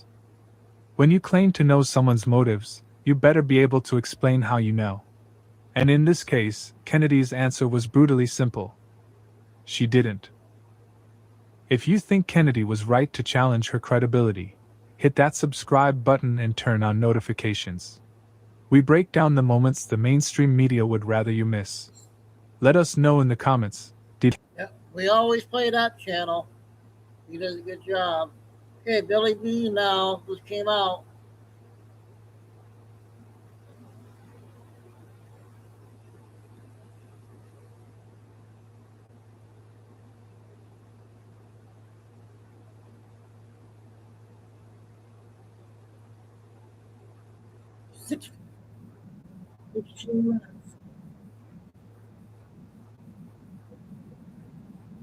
I'm in Texas about 10 a.m. And thanks for like, subscribe, and share. Some of the things we'll cover. Mandami, a New York court downs his socialist moves. And beavers attack in Maryland and test positive for rabies. We have President Trump playing cat and mouse. And Russian oil is going to Cuba. So let's get started. So we have this from Earthmaster. We've, in the last 24 hours, had another earthquake in Indonesia that was near the Sumatra, Indonesia, near the Toba volcano. That was a 6.9. We've also had a 5.7 near the Mexican coast, near Guatemala. In space weather, we do have a G1 going on today that comes from a CME brushing Earth yesterday. And we have diesel up to $102 per barrel. So that's going on. We have Stephen Gardner reporting. So in New York City, we're seeing the communist, Muslim, socialist mayor, Mandami. Have you ever watched someone you love stop smiling? Nuvia provides full mouth. Putting forth concrete communist, socialist moves. One was to put additional taxes on people's second homes. However, the New York City government put out a list of 960,000 properties, scooping up people who are living in their homestead. So at court, this has been taken down. We also are hearing more about Mandami's move for New York City government to take over grocery stores. His plan included the government, city government, taking over 5 large grocery stores and selling the groceries at 30% below cost. However, now we learn the city wants a major grocery chain to come in, take over the grocery store, stock it, and then sell groceries at 30% below cost while the city government manages the store. Good luck with that, Mandami. If you don't have money to pay the major grocery retailer, they're not going to come in and lose money. It's called capitalism. So that's going on. And we have this from Breitbart. So now we're hearing reports of 3 attacks on young people, 2 13-year-olds and 1 19-year-old, beginning in July, and 2 attacks in August 5, and I believe about August 10, where these 3 young people were attacked, excuse me, at allergies, at 2 different Maryland state parks, 1 in July, 2 in August. And the beavers are testing positive for rabies. So we have to wonder what's going on there. And we have this, President Trump is playing cat and mouse. So we see President Trump complimenting North Korea and also reducing the number of U.S. military in a U.S.-South Korea military exercise this weekend. And I submit this, this move toward North Korea and also a negative move toward South Korea is a poke at China. China has completely infiltrated the South Korean government and military, and new information comes out. An arrest has been made of Chinese infiltrators delivering or positioning listening devices within the South Korea military and capturing conversations between South Korean military and U.S. pilots and U.S. planes. So that's going on. I believe President Trump clearly understands who he's dealing with in South Korea. It is China. And we also have Iran. He's also poking Iran, saying the U.S. controls the Strait of Hormuz and that the U.S. will make the Strait of Hormuz a U.S. territory. Way to go, President Trump. We have this from the IRGC in Iran. In the last 24 hours, they have delivered a deadline to the U.S. Iran saying to the U.S., remove all U.S. military from the Middle East, pay us $300 billion in reparations, unfreeze our money, and give us control over the Strait of Hormuz, or in 2 to 3 weeks, we'll make big hits on the Gulf states' infrastructure and U.S. military bases. It appears that the U.S. blockade is... Home Depot hates when you do this, but they can't stop you. All right, not doing anything special here, just pouring the powder right into the bowl. It expands and having maximum effect on Iran's economy. They're out of money. We see Iran also seizing another UAE tanker. That happened August 17, yesterday. Now, about 2 to 3 days ago, UAE flew into Iran billions of dollars worth of gold and cash. But I guess this demonstrates that you cannot trust the IRGC. And we have the U.S., we know, has taken down the Iran Navy ships, and the U.S. has virtually destroyed all of their fast attack ships. So the question is, how did Iran seize yesterday a UAE tanker? That's coming from Tusi TV. And we have this. Also inside Iran, the IRGC and the Iran military are now digging trenches, believing that the U.S. military will make a ground invasion. So that's going on. We're also hearing yesterday in North Iran a big explosion and fire on warehouses. We don't know who blew up the warehouses. Possibly it's the People's Resistance, who call themselves the Immortal Guard. And we have this. Iran says the Strait of Hormuz is theirs and that they plan militarily to move from defense to offense. And Iran has a plan to capture U.S. military bases and soldiers in the Middle East. Good luck with that, Iran.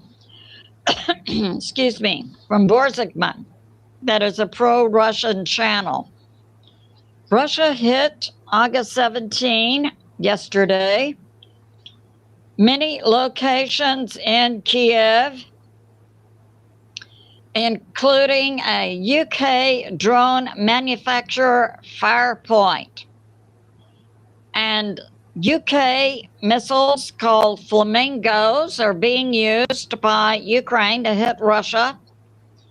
And Russia now is hitting Flamingo missile manufacturing locations inside Ukraine. And also Russia intimates that UK is providing drones and missiles to Ukraine. So UK is becoming a co-belligerent. And we have this, that near a German island, a tourist island, Russia has moved a warship armed with nuke-capped Zircon hypersonic missiles. So that's going on. And we have this, and we know Russia recently said it would begin to seize UK and European ships. We have this from U.S. Intel. Russian oil apparently will be delivered tonight to Cuba, 100,000 tons of oil. We know that the U.S. has a blockade in place, and it is unknown whether Russia contacted President Trump to get the okay for Russia to deliver the oil. So we'll see. We have this also from U.S. Intel. Iran says the U.S. has 3 to 4 weeks to capitulate to Iran. Good luck with that, Iran. And we have this from Professor Bernstein of Israel, talking about an upcoming election, October 27 in Israel. Bibi Netanyahu is once again running, or in the running. He wants to continue to be the leader of Israel. Now, Professor Bernstein brings out interesting information regarding Israel's political system. He says that Israel is a parliamentary democracy, and that it's actually, they have 40 to 50 parties running. In a typical election, 10 to 15 parties get in power. Then they have to agree, form a coalition, and then they vote on who will be prime minister. So that's going on. And we're hearing some of the significant political questions going on within Israel is whether the Israeli government can draft ultra-Orthodox Jews, whether the government should control the Israeli Supreme Court. Your story belongs to you, and it's still being created. Every moment is an opportunity to make. And whether, and also to the Israeli people apparently believe that the settlers should be reined in. We know the Israeli settlers right now in the West Bank are moving Druze and Christians out of their homes. And in foreign affairs, the question in Israel is with regard to Middle East alliances. And we have this from Alex Makaras. Last night, Russia made a massive hit again on Kiev. Russia is also advancing along the 1,000-mile front line inside Ukraine and has taken Orahov and Drosophila. And we have also Russia last night hit the Kharkiv area, killing 10 people in Kharkiv in Ukraine. And we have this, and the Israeli settlers are pressuring Christians to leave the West Bank. That's from France 24 English. From Al Jazeera, Russia killed 10 people in Kharkiv last night. And we have this. We have that drones and missiles being supplied by the UK, according to Russia, now makes the UK a co-belligerent to Russia. From Daily Mail, a Russian warship has been seen near a German tourist island. The Russian ship is the Admiral Krasatovnov that carries nuclear-tipped Zircon missiles. It's been seen near the German island in the Baltics, Famar. And we have this from Chinese Observer. It's now being recognized by the people of South Korea that China has infiltrated South Korea, their government and their military, and that Chinese influencers get on social media and insult South Korean people and their culture. So that's going on. This concludes my flash update. I love you, and I'll see you soon. Okay, that's the first one on Billy today. What we got going here?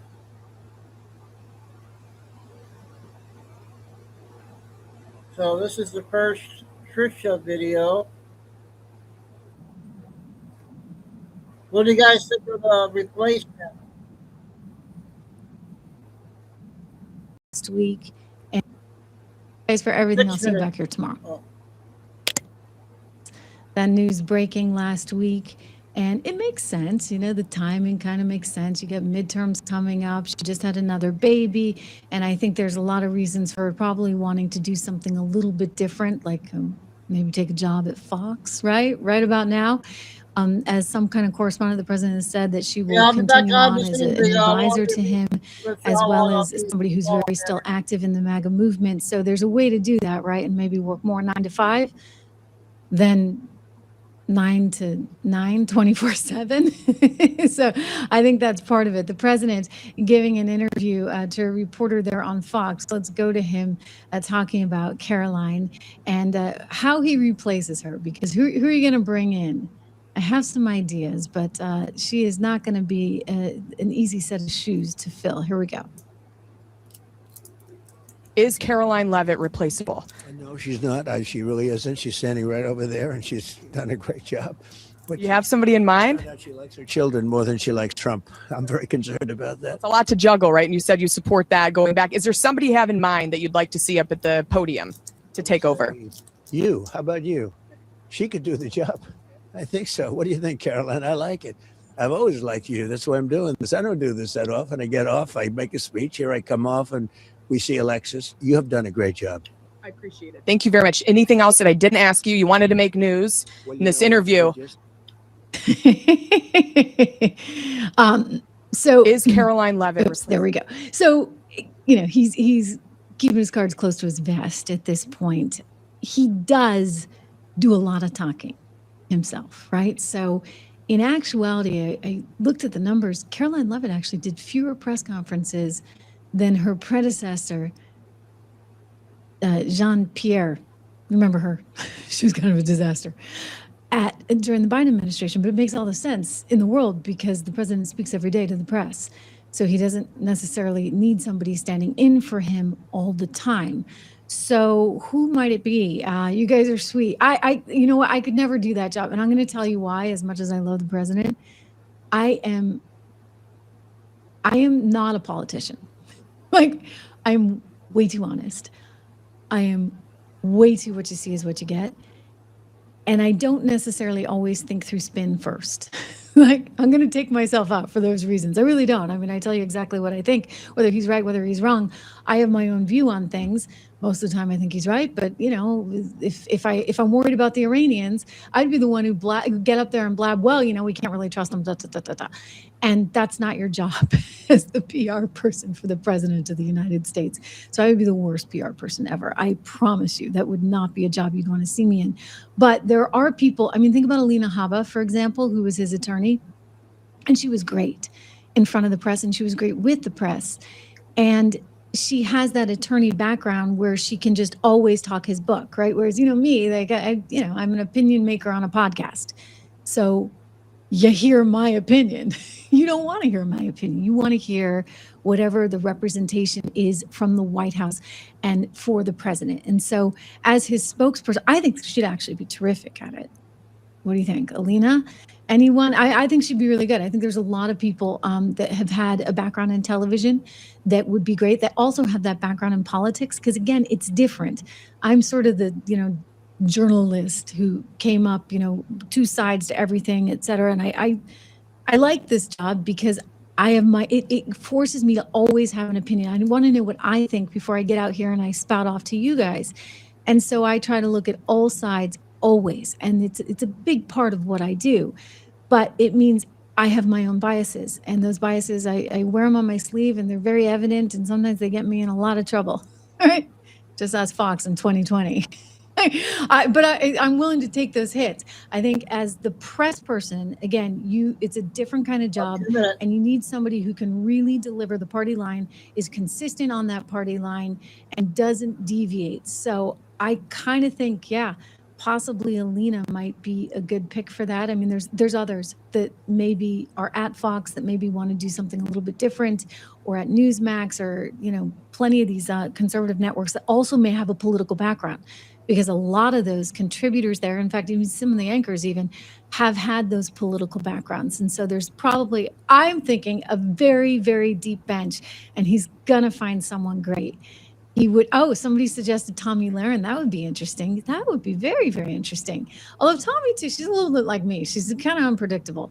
Trish is her own boss. It's so true, Robert. I really, really am. And peace of my mind is saying Trish will never leave us. It's true. I would never. How dare Dan Bongino leave, right? To go to the FBI. I won't. I like what I do far too much. I like it so much that wherever I am in the world, I try. As long as I got Wi-Fi, I am here with you. It's important to me to keep doing this every single day. If you haven't subscribed to the show, please do me that favor. Subscribe. Okay, that's the latest on the press secretary. I got a 3-minute one, a 10-minute one, and then I'm going to do another 30 minutes on the news force, and then I'll probably stop after that. I'll probably come back at 5.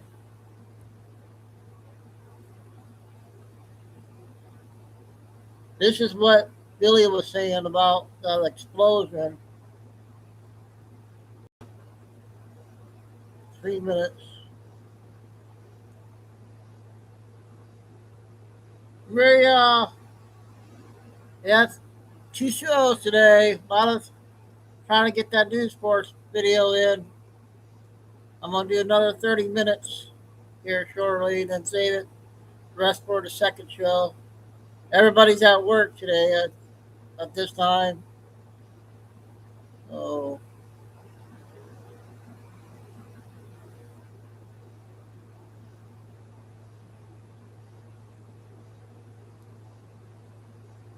this was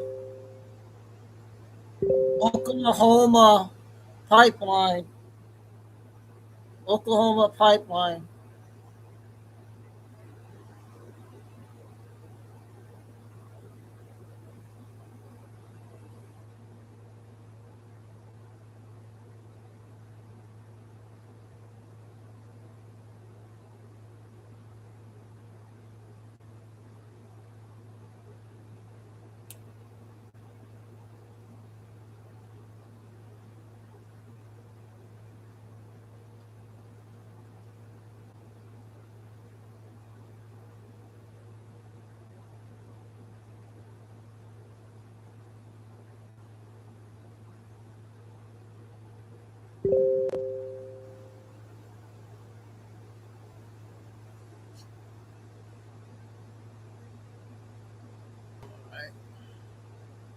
Now we'll get to the 10-minute one.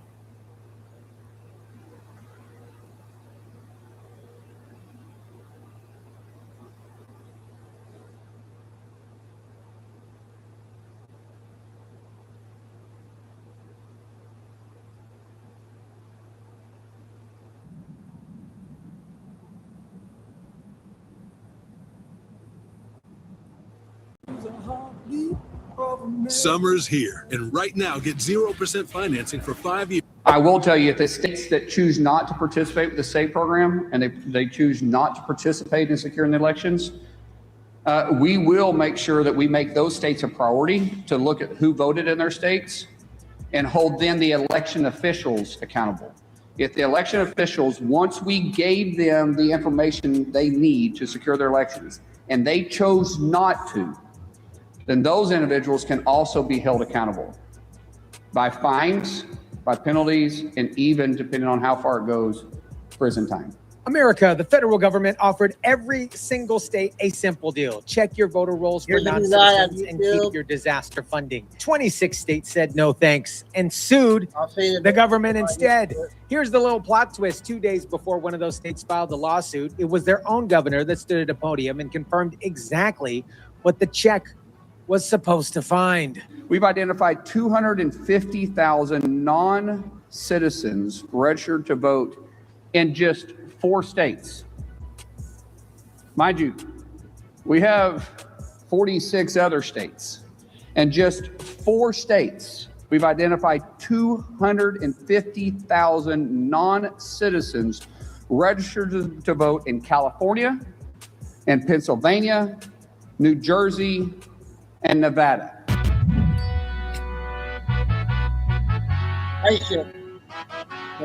What is up, guys? Tyson Dela Cruz here. Thank you so much for rocking with me.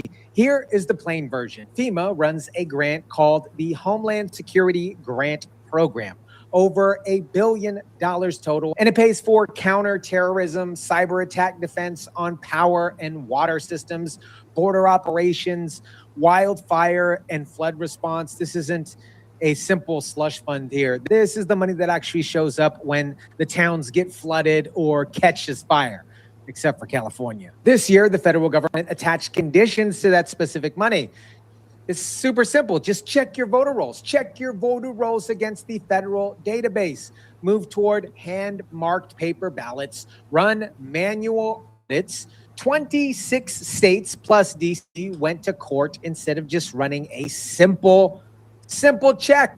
Work jobs where the boss says to show me the receipt before I cut you the reimbursement check. It's simple. Nobody calls it unreasonable when your paycheck is on the line. But hand the government a receipt request tied to voter rolls. Tie it to voter rolls. Everybody freaks out. And suddenly 26 attorney generals call it blackmail. And here, you guys, is where it gets specific. We talked about New Jersey before. New Jersey is one of the 4 states. DHS named them directly. And New Jersey's governor Mikey Sherrill went on camera and confirmed that there was a software error at the Motor Vehicle Commission registering 6,600 non-citizens to vote between 2023 and 2024. If you haven't seen that full video, I'll place it somewhere up on the screen. And get this, roughly 400 of them actually cast a ballot in an election. In June of 2023, nearly 3 years before I became governor, a serious software error in New Jersey's motor vehicle system led to the improper voter registration of what we believe to be roughly 6,600 people in our state. When New Jerseyans applied for a driver's license or identification at the MVC, they were asked if they wanted to register to vote. In the case of this error, some individuals indicated that they weren't citizens and weren't eligible to vote, but the software registered them anyway. 2 days after the admission, New Jersey's Attorney General became one of 4 states co-leading the lawsuit to block the very check that would confirm how many more names of those 600 are sitting on voter rolls in other states. I would presume that there's a lot of them, you guys. New Jersey Attorney General Jennifer Davenport is now leading a charge with more than 24 other states, accusing the Trump administration of coercing them into complying with election and immigration policies in order to receive federal disaster funding. None of this is legal. Congress never authorized FEMA to rewrite state election laws, to force states into participating in federal immigration enforcement, or to terminate funding on a whim. These conditions violate the Administrative Procedure Act, ignore the Constitution, and threaten the safety and security of all Americans. Now here's the part that deserves a fair shake, because we're fair on this channel, because I want to give it to you straight here. There's a real legal argument buried in the lawsuit. A judge already ruled last year that FEMA can't tie disaster grant funds to unrelated policy demands. That is not a fringe theory. That happened once already in court. Today, more than 24 states announced that they were suing. They believe the White House request is unconstitutional. Last year, a judge struck down similar requirements, calling it illegal to tie FEMA grants to immigration policy. But a legal argument about the process doesn't erase the number that Mikey Sherrill herself put on record, confirming that the fraud and blocking the audit are 2 different actions. And New Jersey did both in the same week. New Jersey isn't carrying this alone. Look at the deadline sitting right underneath all of it. DHS sent New Jersey Secretary of State a letter naming specific number. They named a specific number, over 35,000 potential non-citizens and roles. And then they gave them until the end of the month to respond. Until the end of the month. Sherrill's press conference landed 9 days before that deadline actually hit. Follow the order of events here. The federal government sends a private letter with a hard number and a deadline. Days later, the state holds a public press conference confirming a smaller, more symptomatic version of the same problem. Then the state's own legal team goes to court to stop anybody from checking whether or not the real number is significantly bigger. Confess just enough to look transparent, block the part that would prove how far this crap actually goes. California received about $52 million for that grant this fiscal year. When asked how California would be impacted by the limbo of federal funding, a spokesperson for the governor's Office of Emergency Services, which manages these grants, said that money helps law enforcement, firefighters, emergency managers, and other first responders to coordinate across jurisdictions and act quickly when lives are at risk. And another point of pushback by states is that the president has given DHS the authority to terminate this congressionally approved funding at any point. If you're a side sleeper, this almost feels illegal to share. You guys Every okay with side this sleeper guy? is making this exact same mistake. That's point. The amazing, absolutely well-run state of California. California's grants alone are $52 million a year. Multiply that across 26 states, and you understand why this fight escalated to federal court instead of just running a simple audit. Here, my friends, is what it actually costs you. This money pays for cyber attack defenses, power grids that you plug into on your daily life, where you plug in your iPhone into the power and all this stuff. It pays for wildfire and flood response crews. It pays Operation Stone Gardening border funding. That is the money sitting frozen in a courtroom instead of in the state's hands. In light of the brand new and irrefutable information I have revealed tonight, my administration is in the process of notifying the states whose election data was compromised by the People's Republic of China and many others. We will be working closely to mitigate any harm, and we're taking swift action to ensure that sensitive voter data is better protected so we can never be bought, we can never be hacked, and we can never watch a stolen election again. You are paying state attorney generals filing this lawsuit. You're also paying for the federal lawyers defending against it. Both sides, same taxpayers. We get billed twice over questions that Mikey Sherrill already answered out loud under 2 minutes at a podium in Trenton. America, she stood at a podium and told you that the system let 400 illegal ballots through by non-citizens. 9 days later, her own state lawyers were in federal court fighting to keep anybody else from finding how big or how much bigger that number actually is. You don't get to confess about the fire and then sue the guy that's holding the hose. 26 states found a legal argument. New Jersey found a legal argument and a confession in the same month in the same office. Let me know what you think about this. Drop it down in the comment section down below. So that one's a good one. You did a good job. All right, we're going to continue with news for us. We're at the hour 15 mark. So we'll try to get 30 minutes, and then I'll stop, come back tonight.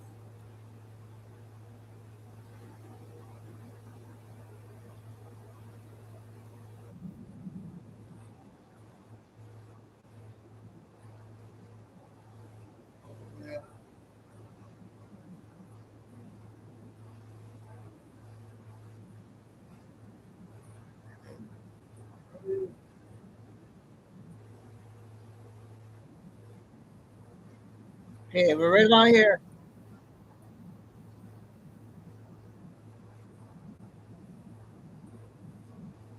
Talked about this before, but I want to go in more in depth and specifically more in depth to understand how the children, that kind of stuff, Walmart, that kind of stuff. Let's give David Straight a chance here to begin to explain to us how all of this stuff connects. Let's see here. Yep, that one. And just setting the stage a little bit more here for you guys. Okay, this is going to center around the children, okay? And he's going to be explaining to you the process, who was involved, how it was being done. And when he begins to refer to these, I'm sure you guys have seen these. These are on big, very large ships that transport supposed goods and services back and forth from country to country across the oceans. And so they stack them up, and you can see down here, you could see right here, you could see them stacked up. And this is these ships that Hillary and Obama and one other person, the Japanese, it was from Japan, I believe. If I have that wrong, I apologize. I believe it was Japan was the other placeholder for Evergreen container ships. Evergreen container ships is quote, Walmart that supposedly supplied our stores and stuff. Sure, some of these containers did supply some of our stuffs, goods and services, but more than likely not, because it was all about the kids. I mean, it was the largest industry in the world. In fact, it made things like Nestle and Procter and Gamble. It dwarfed them. That's how much child trafficking and adrenochrome throughout the world. So think about all the things that needed to be hidden that were centered around the transportation and supply and demand of it. Okay, let's go ahead and get started here with David. And he'll do some explaining and do some connecting also.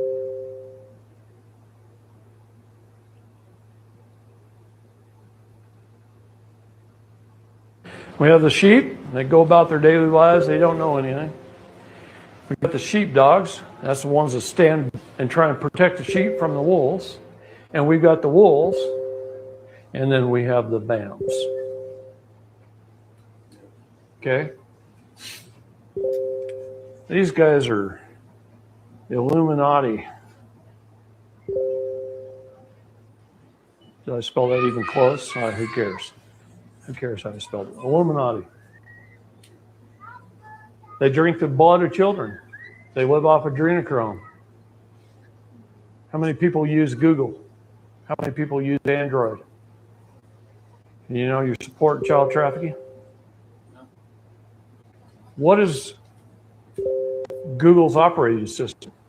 It's Adreno. What is their search engine? Chrome. How about Verizon? Who has Verizon? Moloch. Verizon worships the god of Moloch. Big corporations that we're all supporting innocently,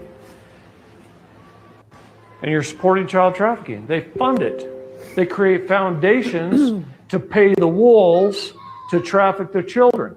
These guys are more numerous than you think. Many, many, many of them.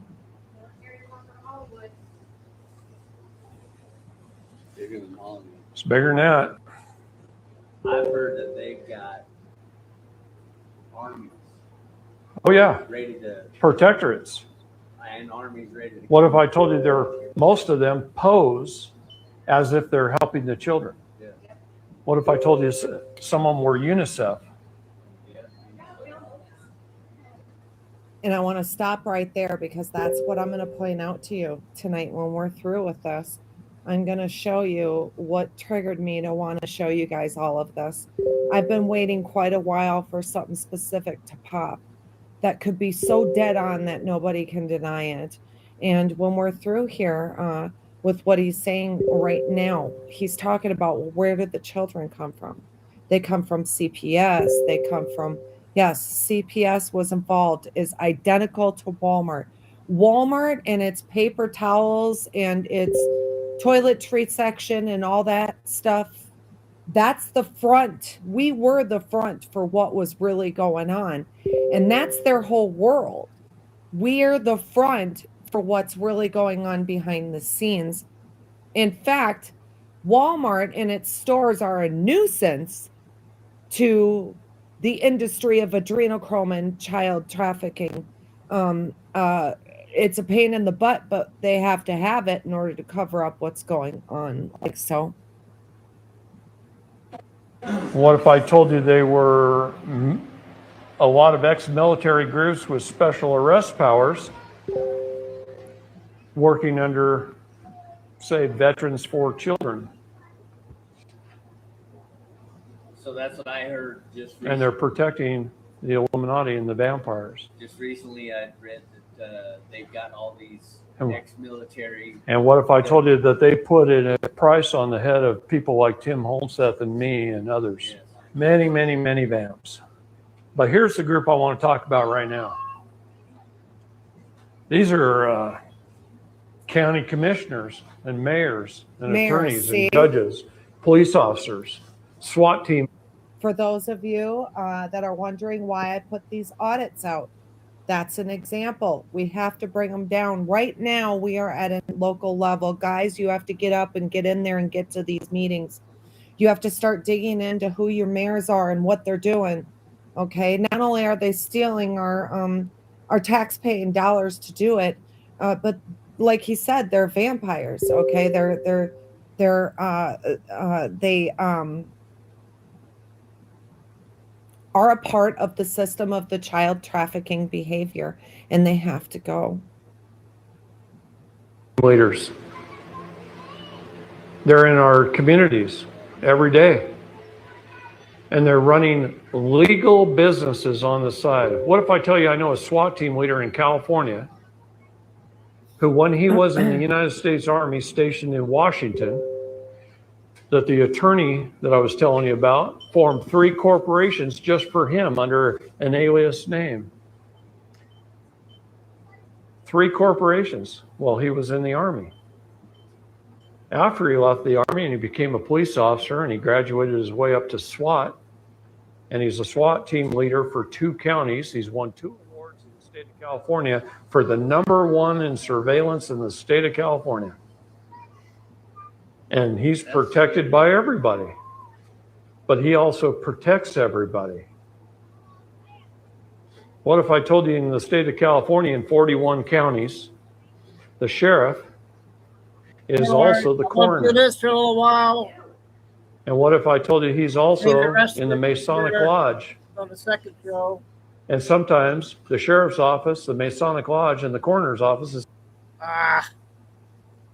We were at 126. Right, and I lost it.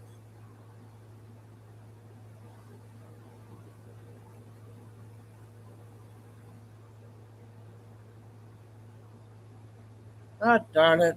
Where'd it go?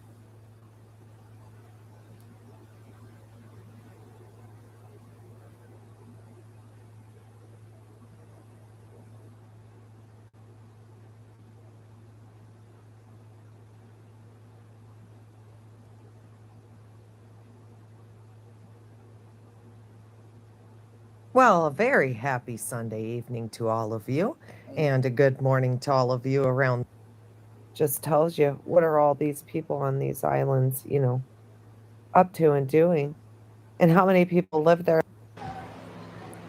Working under, say, Veterans for Children. Okay, we're right about here.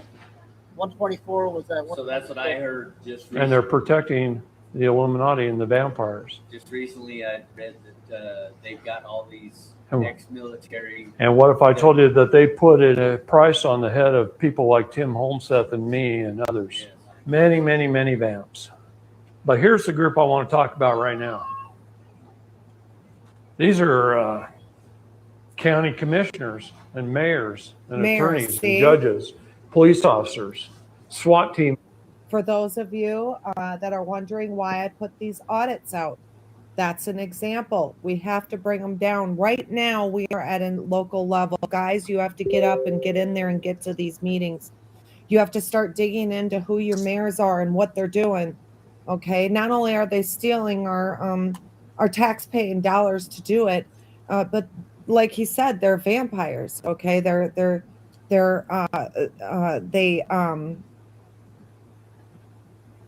are a part of the system of the child trafficking behavior, and they have to go.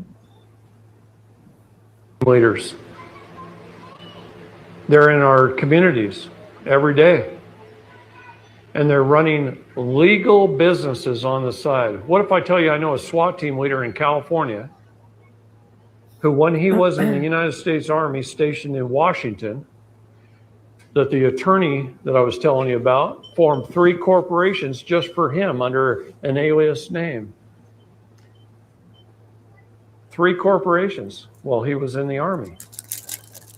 After he left the Army and he became a police officer and he graduated his way up to SWAT, and he's a SWAT team leader for 2 counties. He's won 2 awards in the state of California for the #1 in surveillance in the state of California. And he's protected by everybody, but he also protects everybody.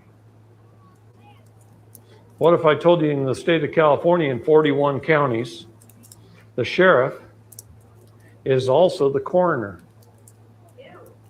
And what if I told you he's also in the Masonic Lodge? And sometimes the sheriff's office, the Masonic Lodge, and the coroner's office is all in the same building. Look at Placerville, look at Auburn. There's 2 cities right there. They're in the same building. So he could shoot you, write the report, cremate your body, bury it, cover it up, and he can do it on the behalf of a judge who told him to. I got a question. It's a perfect storm. There's nobody to answer to. Nobody. But no, remember, no accountability, you can no draw any transparency. circle, build a Great Wall of China in it. You can write a name of an organization in it. I don't care if it's the Masons, the Shriners, or what it is. Okay? The worst. And half of them have no idea what's going on, and they're good, Right. honest, righteous people. A lot of builders are Masons. Okay? But until they reach those upper levels, it's like this. On the back of a $1 bill, you'll see this symbol. This is the PINDAR. This is the Council of the 13. This is the Council of 300. You can write the name of every organization on earth, and when it hits this level and it goes up into here, it's controlled. This is all controlled by the Illuminati, by the PINDAR, ultimately by the PINDAR. You have to understand these things, how they work, so that you're not blaming every Mason. You're not blaming every I agree. one in every organization. It's like when I was turning the evidence. I was turning in, and sometimes I'd get one person, sometimes I'd get another, and I found out one's righteous and one's evil. You find that out over time. Right. On your local level, when you look at your legions, your moose lodges, your VFWs, that kind of stuff, they're all good-hearted people, okay, running them. That is not the level he speaks of. The level is of the 33 degrees. Once you reach a certain level, you have to know what goes on, and you have to participate in the deepest, darkest of evilest. What the people are meant to do around them that are at the lower levels, they are meant, the lodge members and stuff like that, they're meant to drink, for one thing. And they're also there to bring in money and fuel them in order for them to, the vamps, as he calls them, we all call them something else. I call them adrenochrome freaks, okay? And it's not just that they do adrenochrome, it's the sacrificial behaviors behind it, that and how they do it and what they do, and stuff like that, by the absolute thousands. How many kids disappear in the United States, guys? It's not 20,000, okay? It's into the hundreds of thousands that the children disappear in the world, and it's just awful. You got to say to yourself, where the hell are they going? Right? Where the hell are they going? Didn't bother me. So, anyway, the wolves. The wolves are the ones that set up legal corporations to traffic children. And they're protected by the state. Anybody can bait a pedophile. I mean, you can get an 18-year-old girl that looks like she's 12 and set her up in a little house out in the country somewhere with great military fanfare. After a pedophile shows up, come in and arrest the guy. Anybody, that's called baiting. You can bait them and they'll show up. And you can take them down, and you can do it on high definition camera, good camera. So one other thing I wanted to say. All right, when I say they're all sweet and innocent at the lower levels, what do I mean by that? I mean they're the pedos, okay? So if you don't fit into the 33-degree Masons and you're not at that level, more than likely you've got yourself a very large, they're the ones that go out and do the corrupting and make sure families don't connect at the next level from child to adult, where you can't have good relationships because of the pedophilia. Okay, their job was to go out and create mischief in society. And that was installed into them also to become pedos. Okay, either through things of visual or things of jabs. Just like gayness, we just found out, it's no secret anymore. RFK Jr. announced it, that gayness was installed. It was installed through social media, but it was also installed through the food and vaccinations, the changing of your DNA, the changing, and we're slaves. They're allowed to do experiments on us, and that's exactly what they were doing, but it was to their benefit. We were to match their world, and remember, their little fake ball crap that they have going on, okay, has, boobs and both a penis and a vagina, okay, like that. They want to be everything, and they don't want to be everything because they're trying to be something bigger. They want to be everything because that is the level of rise of frequency that they want to feel. It's kind of like someone who says, I like pain, okay? You just have to stop and say, there's something wrong with that. When somebody likes pain, there's something wrong with that. When somebody is gay, there's something wrong with that. When somebody's a pedo, there's something wrong with that. When somebody is born with both a girl and a guy, it's been screwed with. There's something wrong with that, like that. And these are the things that we're fixing and we're not going to put up with anymore and we're not going to allow. And so, frankly, put forward, they would rather die than see it change back to what it's supposed to be. And a good riddance.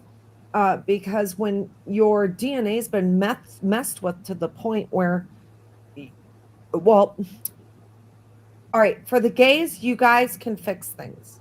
First is the reality check and the truth of accepting that your gayness did not come from some God, from God and Jesus. And, oh, we're all Jesus's children. No. This came from crazies, 33-degree Masons. This came from the Illuminati, and they even admitted it and have proof that gayness and lesbianness was installed. That can be changed. And next is, so your physical, your mental has to recognize it. And then you need to detox. It is that simple. You need to detox and you need to work on your mitochondria inside your cells, which is what everybody else goes home and goes to bed and calls God, says a prayer and hopes that their cancer goes away. Okay, that's not how it works, guys. You have to do the work. Okay. If you have cancer, you got to get up and take the medicine if you want it to help. Ivermectin, fenbenzynol. It's two of the 6,000 technologies that was held back from us. Okay, that we weren't allowed to know. They took it from us, just like they took our AI to build all of our stuff, because humans are not supposed to be the slaves. And money is not supposed to be the first thing that's important in life. And that is what we're getting back to. All right, let me let him continue here. Or I'll have you guys all morning or all evening. Depends on when you watch this, right?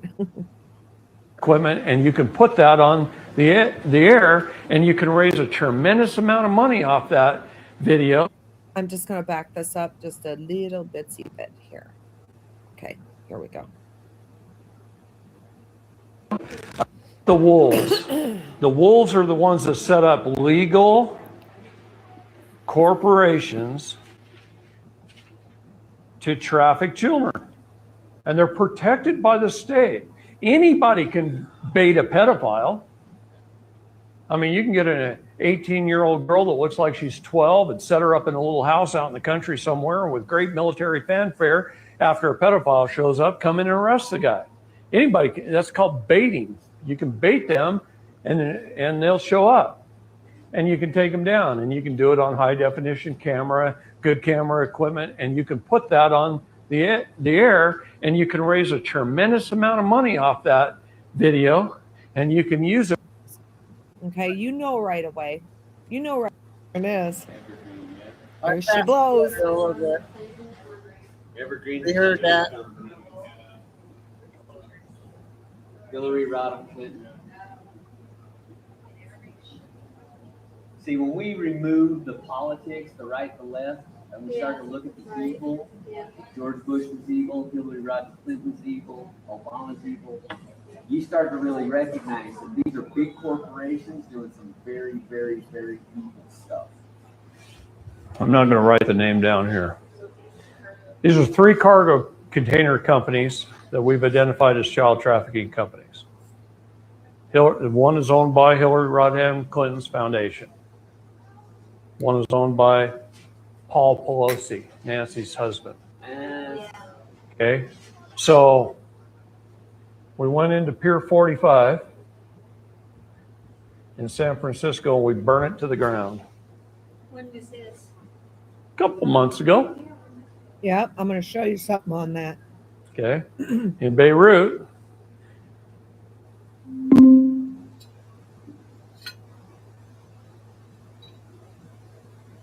In Hong Kong, at the fires in Brussels at the World Trade Center, several other big major fires that have happened in the last couple of weeks. We've been taking out evergreen all over the world. Nice. In Beirut, It's just like a big cargo container company, shipping containers. Okay, we've been taking evergreen out all over the world. So in Beirut, since we train Mossad, Israeli military industries, we sent them into the tunnels to rescue all the children under about 2.5 square block area. They even had an underground hospital, underground dormitory. They have underground everything. There's whole cities down children there, everywhere. guys. Lots of children. And we sent them in, and they came out, and they lit the place on fire, and that's why you saw smoke long before the missiles hit. It was on fire. It's pretty hard to burn down concrete and steel. It's real hard to burn it. So anyway, they spread some stuff around in there and they lit it on fire to cause a smoke screen. Because if you remember how that sat, you had that kind of island and you had 3 buildings He's talking about like the pier. this. And then you had a big glass building like this, and most of town is over here. This building was designed to stop the blast, right? What's that? No, these are concrete They're structures. structures. Okay, At the end of the pier. they're he's filled with talking about. evergreen shipping containers, and underneath is child trafficking all over underneath. All over. They'll lead clear into the city, mainly led into this building, so the trucks can back up over here and pick them up. Okay. So they went in there, they rescued the kids, they set the building on fire. And then our military estimates engineering. Depending on the width of the concrete wall, how much steel reinforcement rebar they think is inside the wall, how many shipping containers around the outside of the wall, they try and estimate what size bomb to throw in there to take that out. They don't care if this building hits, they're trafficking them out of that building too. So they didn't care if that one blew up either. But this is what they were after. So they estimated what size bomb. And they happened to, in this case, use a Moab. A mother of all bombs. And it blew. Well, in between the time intelligence went in and located the kids and planned the mission, and the mission took place, some containers had been moved. A couple other things they underestimated is the construction quality of those buildings. Over in the Middle East, not always is a building built up to our standards. So it had a little less rebar, a little wider spaced, a little more porous concrete. And so when that bomb went in, it blew a little bit harder than they expected it to. Nevertheless, it did its job and it left a crater that opened up the tunnels. And then people could, the news media could look down in there and go, there's a whole bunch of tunnels. Now they crawl under the tunnels, they find the dormitories, they find the medical facility stuff, and they'll know.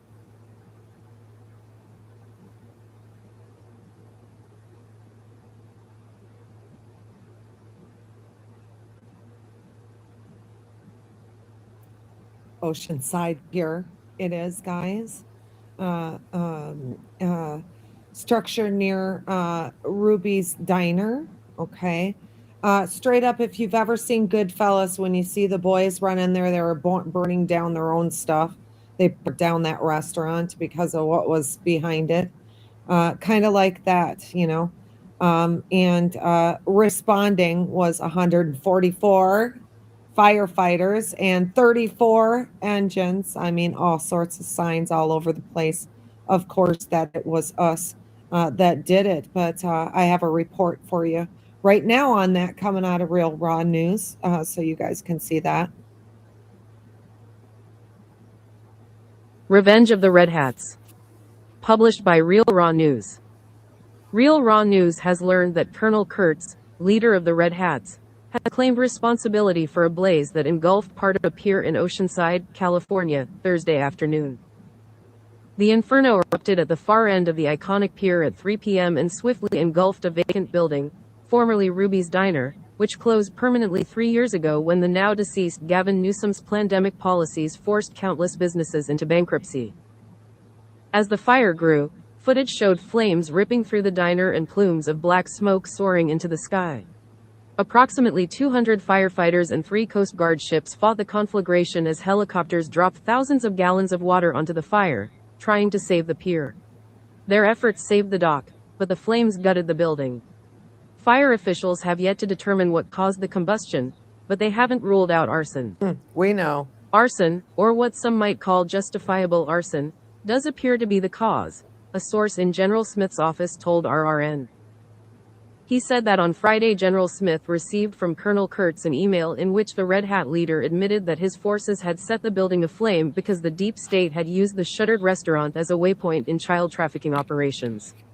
Per Kurtz's allegations, the deep state had brought bound and gagged children to the abandoned diner, sedated them, and then departed to hunt down more children. Meanwhile, a yacht would pull alongside the pier. Armed men dressed in black would disembark, retrieve the drugged, helpless kids, and ferry them to either Catalina or San Clemente Island, 61 and 140 miles off the coast, respectively, at which point they were transferred like cargo onto a larger vessel and shipped south, probably to Colombia.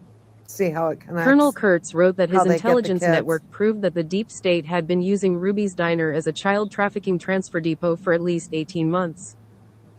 That you didn't know about this surprises me, General Smith. Your home base, presumably Camp Pendleton, is less than 2 miles from the pier. I told you if you didn't take care of business, we would, and we have. We made sure the structure was empty before torching it, and, yes, I know the alphabet agencies involved will just find another location, and we'll destroy that too. The fulcrums of power are shifting, General Smith, and we act to preserve the Republic and the Constitution. If you doubt our intel, see enclosed image, Kurtz wrote. The email had a single attachment, a nighttime image showing a half-dozen handcuffed and gagged kids being led at gunpoint down the pier toward the old diner. It was time-stamped February 23, 2024. It also included what our source called proof of identity. We know it's from him, our source said. His motives are altruistic, but setting fire in the middle of the afternoon could have killed innocent people. And since I know you'll ask, no, he didn't mention anything at all about the guy who wanted to kill Schwab. He did say he wants to meet General Smith personally, but the general is undecided.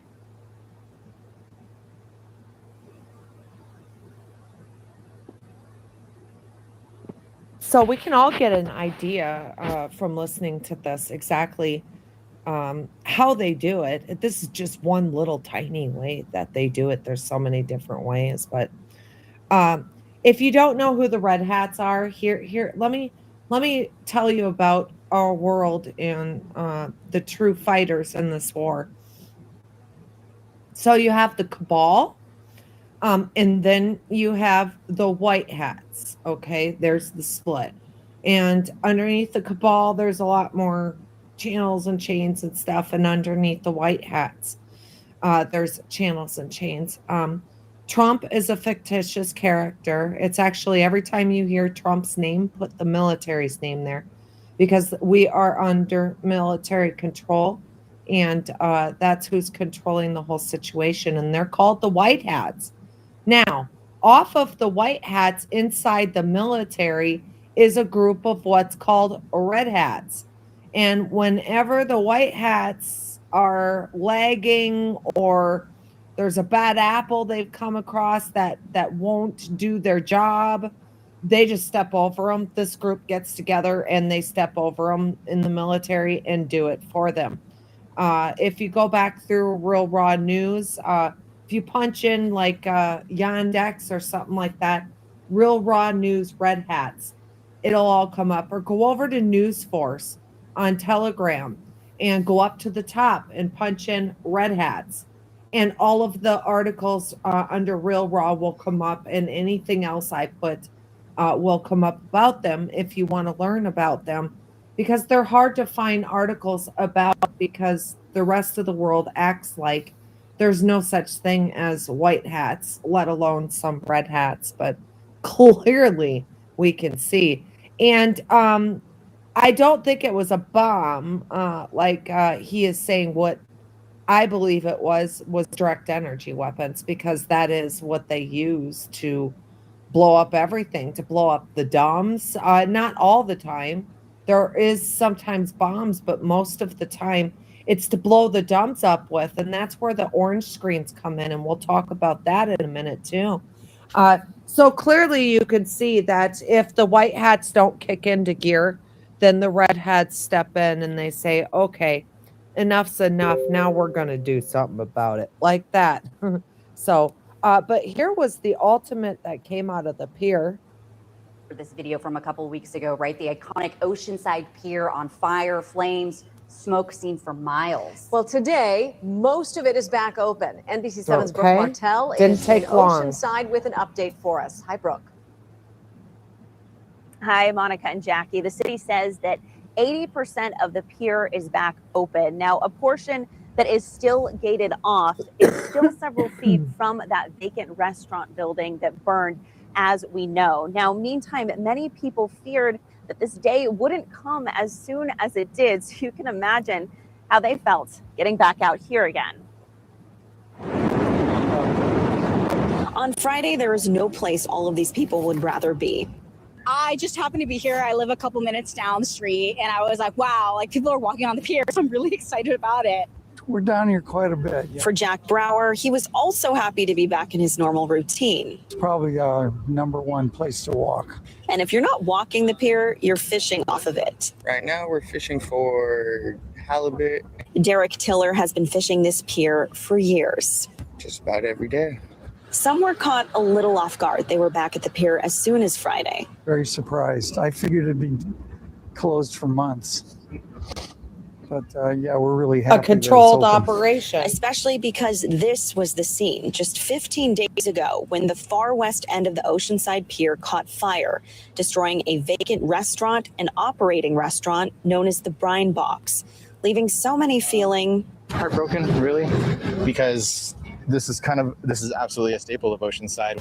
A staple that is so loved. People paid to have their names carved into the structure during a fundraiser in the 1980s. Meantime, for Oceanside local Christian Gonzalez, being back here brought up the best memories. I was from a...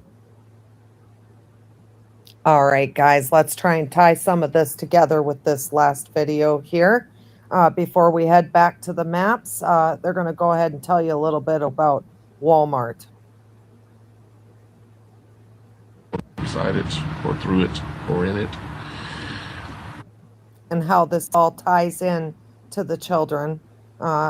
This just kind of gives you a better understanding for how many different ways they were doing it, trafficking these poor little innocent kids.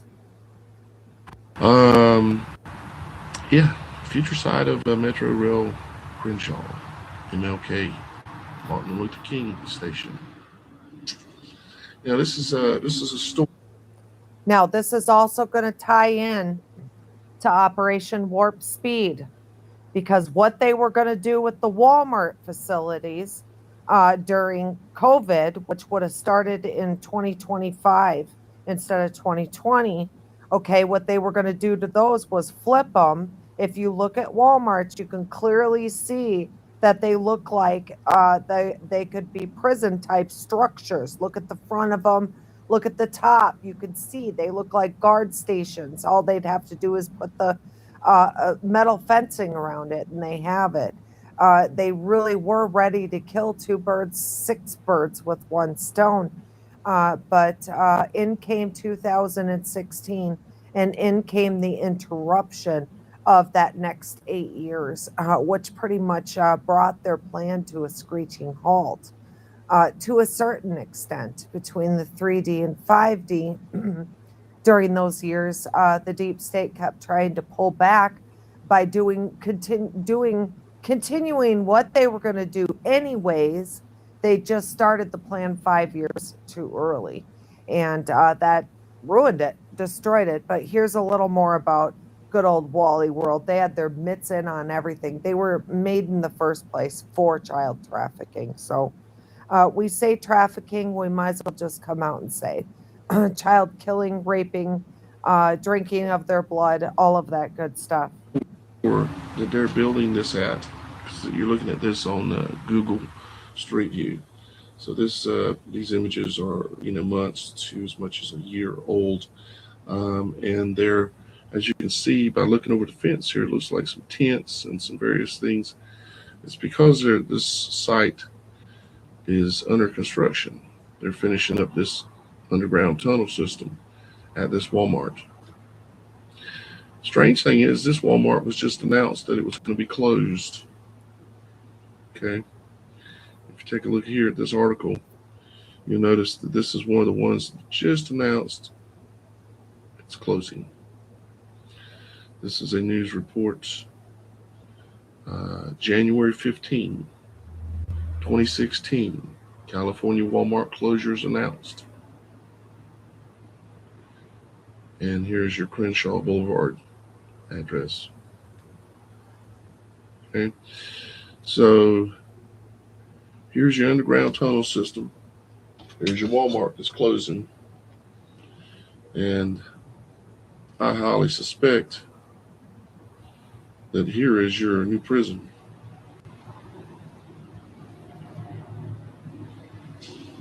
If warp speed wouldn't have happened.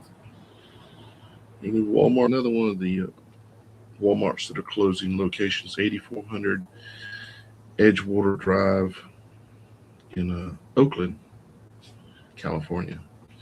8400 Edgewater. I was going to take you in here and show you a few things, quite interesting. One is you can see that this Walmart that's closing is right next to the airport. Oh, jeez. The second thing you'll notice about this location, we'll zoom There's in here. the ears. I think I already pointed that out. Is it between the airport over here to the left and coming down to the Walmart is a rail system. They have a rail system running in between the Walmart, as you can see,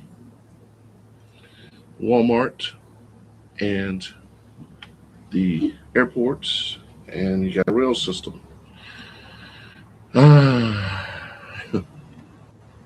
What a trip. We'll drop off over here and take a look at this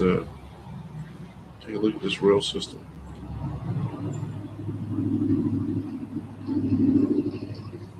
There's your rail system, so you can see that I'm not just messing with you. Okay.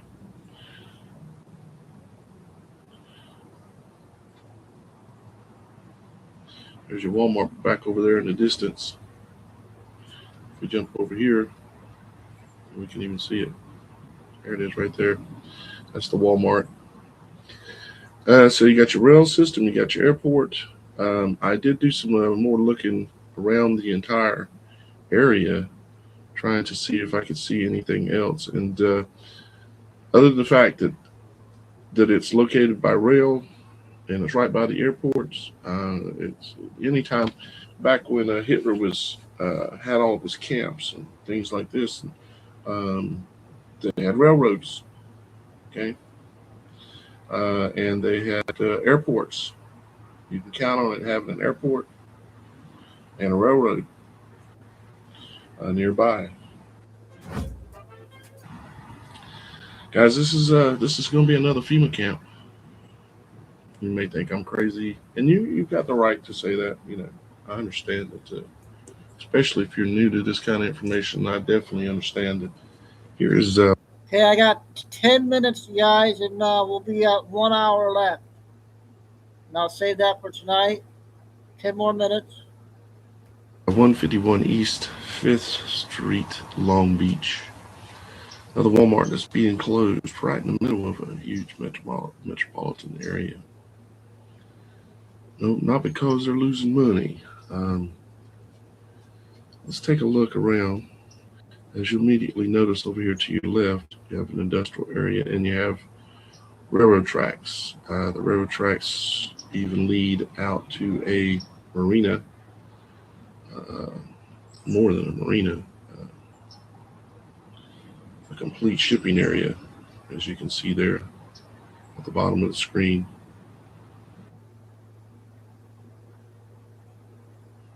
All right, guys, let me introduce you to Alice, the boring machine. This is the machine that drills the tunnels. This is a very small one. This one is just very small compared to how big they are that drill out the big, large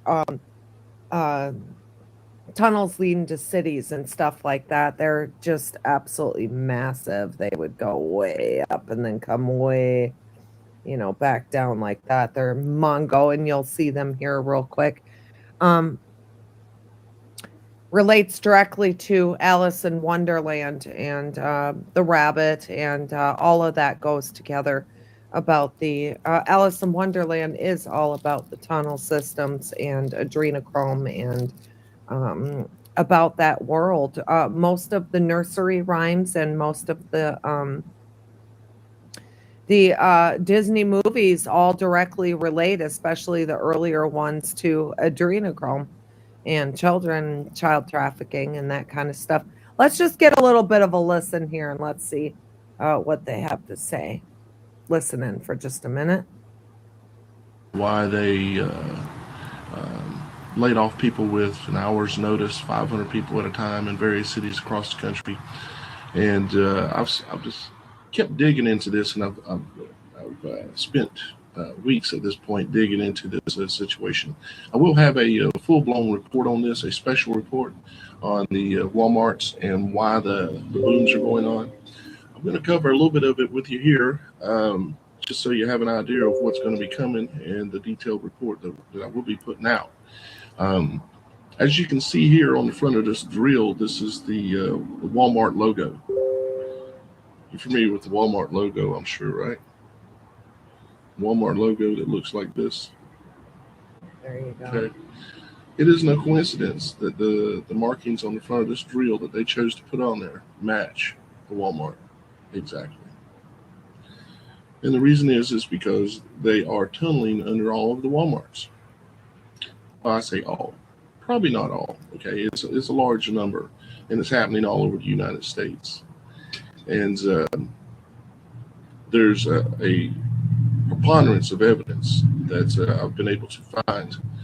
It all ties in back, and I'm going to show this in the special report, that it all ties in back all the way back into, actually probably into the 60s, but really started going in the 70s. Y'all guys have all seen this map before. It's a map that got leaked out onto the internet, and nobody knows where it really came from exactly, showing a tunnel network that supposedly exists coming in and out of Denver. And then there's a full-blown version of this map as well that shows more. And everybody's seen this map, but nobody has ever seen this part of the map. These other parts. I tracked down the original map, not just the cutout. Okay. Now, the interesting things that you'll see about this full-blown version here. Let me pull this down. Everybody assumed that this map was from the 1990s because it had a 90 on it here. It's been said many times from the 90s. It's not from the 90s. This map was created in 1973. As you can see in the upper right-hand corner here, it says 1973. It also says over here on the date on the left-hand side, it says 1973.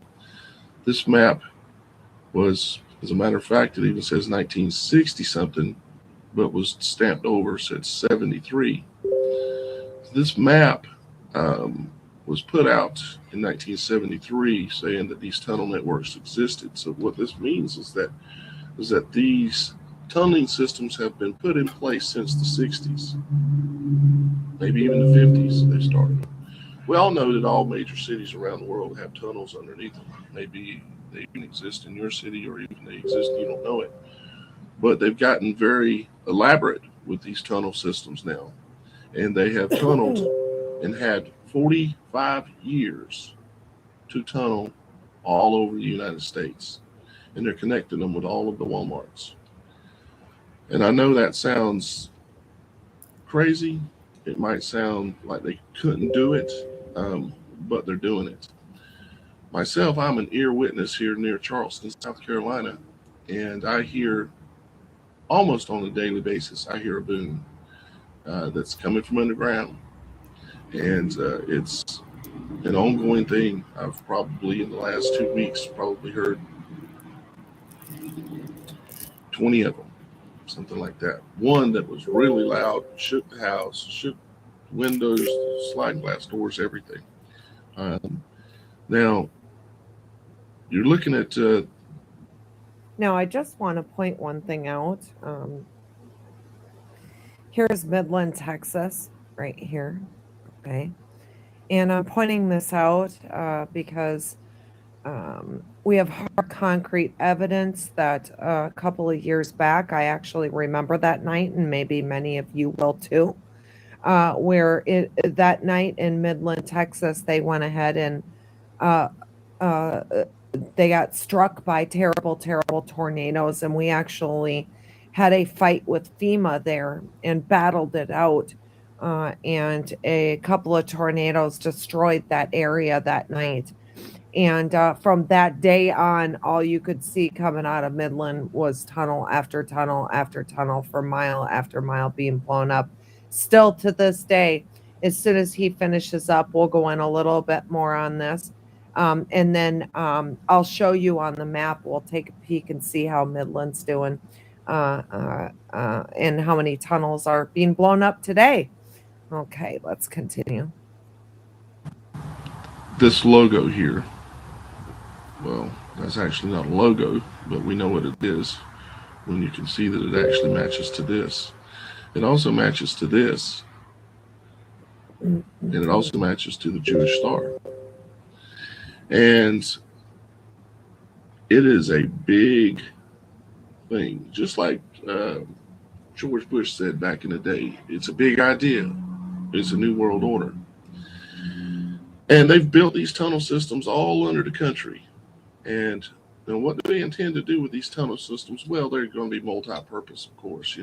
They've got cities under there, but the biggest thing is they were getting exposed about having FEMA camps above ground, in which they do have quite a few camps above ground where they can hold a lot of people. But how many you reckon they could hold underground? Or how many soldiers do you think they could have staged underground to come out of the ground around these Walmarts like ants? How many United Nations soldiers do you think they could have staged under? Okay. And I remind you, warp speed happened. So that did not take place, but they are correct. The UN, what would have happened is basically their soldiers, they're not human. They hang up like hangers. Like if you went into a dry cleaning business and you see the conveyor belt thing, they push the button and it goes all the way around to find your suits. That's kind of the closets full of these UN characters that were supposedly going to come in, which would have been right now because they would have begun the jabs last year. And it would have killed off a large amount of people. And then they would have come right behind it and found those that wouldn't take the jabs and put them into FEMA camps. And it would have all been done by the UN. But we dismantled that, and they basically dismantled themselves simply by us doing warp speed, and Trump getting in 2016 allowed for us to carry out and stop them from the actions that, it didn't stop them. What it did was it made it based on them trying to do things in a period of time where it wasn't meant to be. It was like putting off a little baby firecracker, lighting it and throwing it versus an absolute nuclear bomb or something. That's the difference that I'm trying to tell you that warp speed made.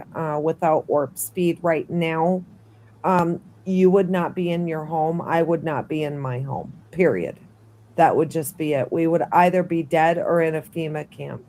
And that's the way it would have gone. And it's nice to finally have, after all this time, the proof is in the power of the year. We're in 2026. we would have more than spun off by now. And like I said, everything around you would have been different. Your lawns wouldn't be mowed. You'd be gone out of your houses. They'd have already, different nationalities. Basically, what they were going to do is what they always do: lie about history and kill off a certain race or a certain denomination, and that's what they do. Around in these tunnel systems. This is Walmart right here. This is all the Walmart Look at 'em all, locations guys. across the United States. The boom map, which I've shown in a previous video, matches this map exactly, and I'll be showing that again with a lot of additional.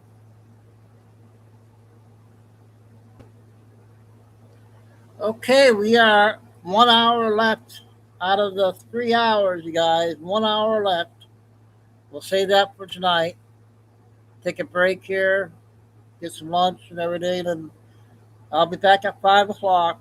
Tomorrow we'll go back to 3. We had a lot to get out today, so try to get caught up with everything. So Lucy was the only mod in, I believe. Everybody else is at work right now. But yep, we had a great show yesterday. We're over 430, Lori, from yesterday. So everybody's starting to come back. All right. So we'll see you about 5 o'clock. And God bless everybody. Love all. Ever please hit a like. Stay safe, stay strong, keep the faith. Never give up. And signing off, Chico and Dude and Kay, Bella, and Ariella. She was working in the first show. Yep. We'll see you guys in a few.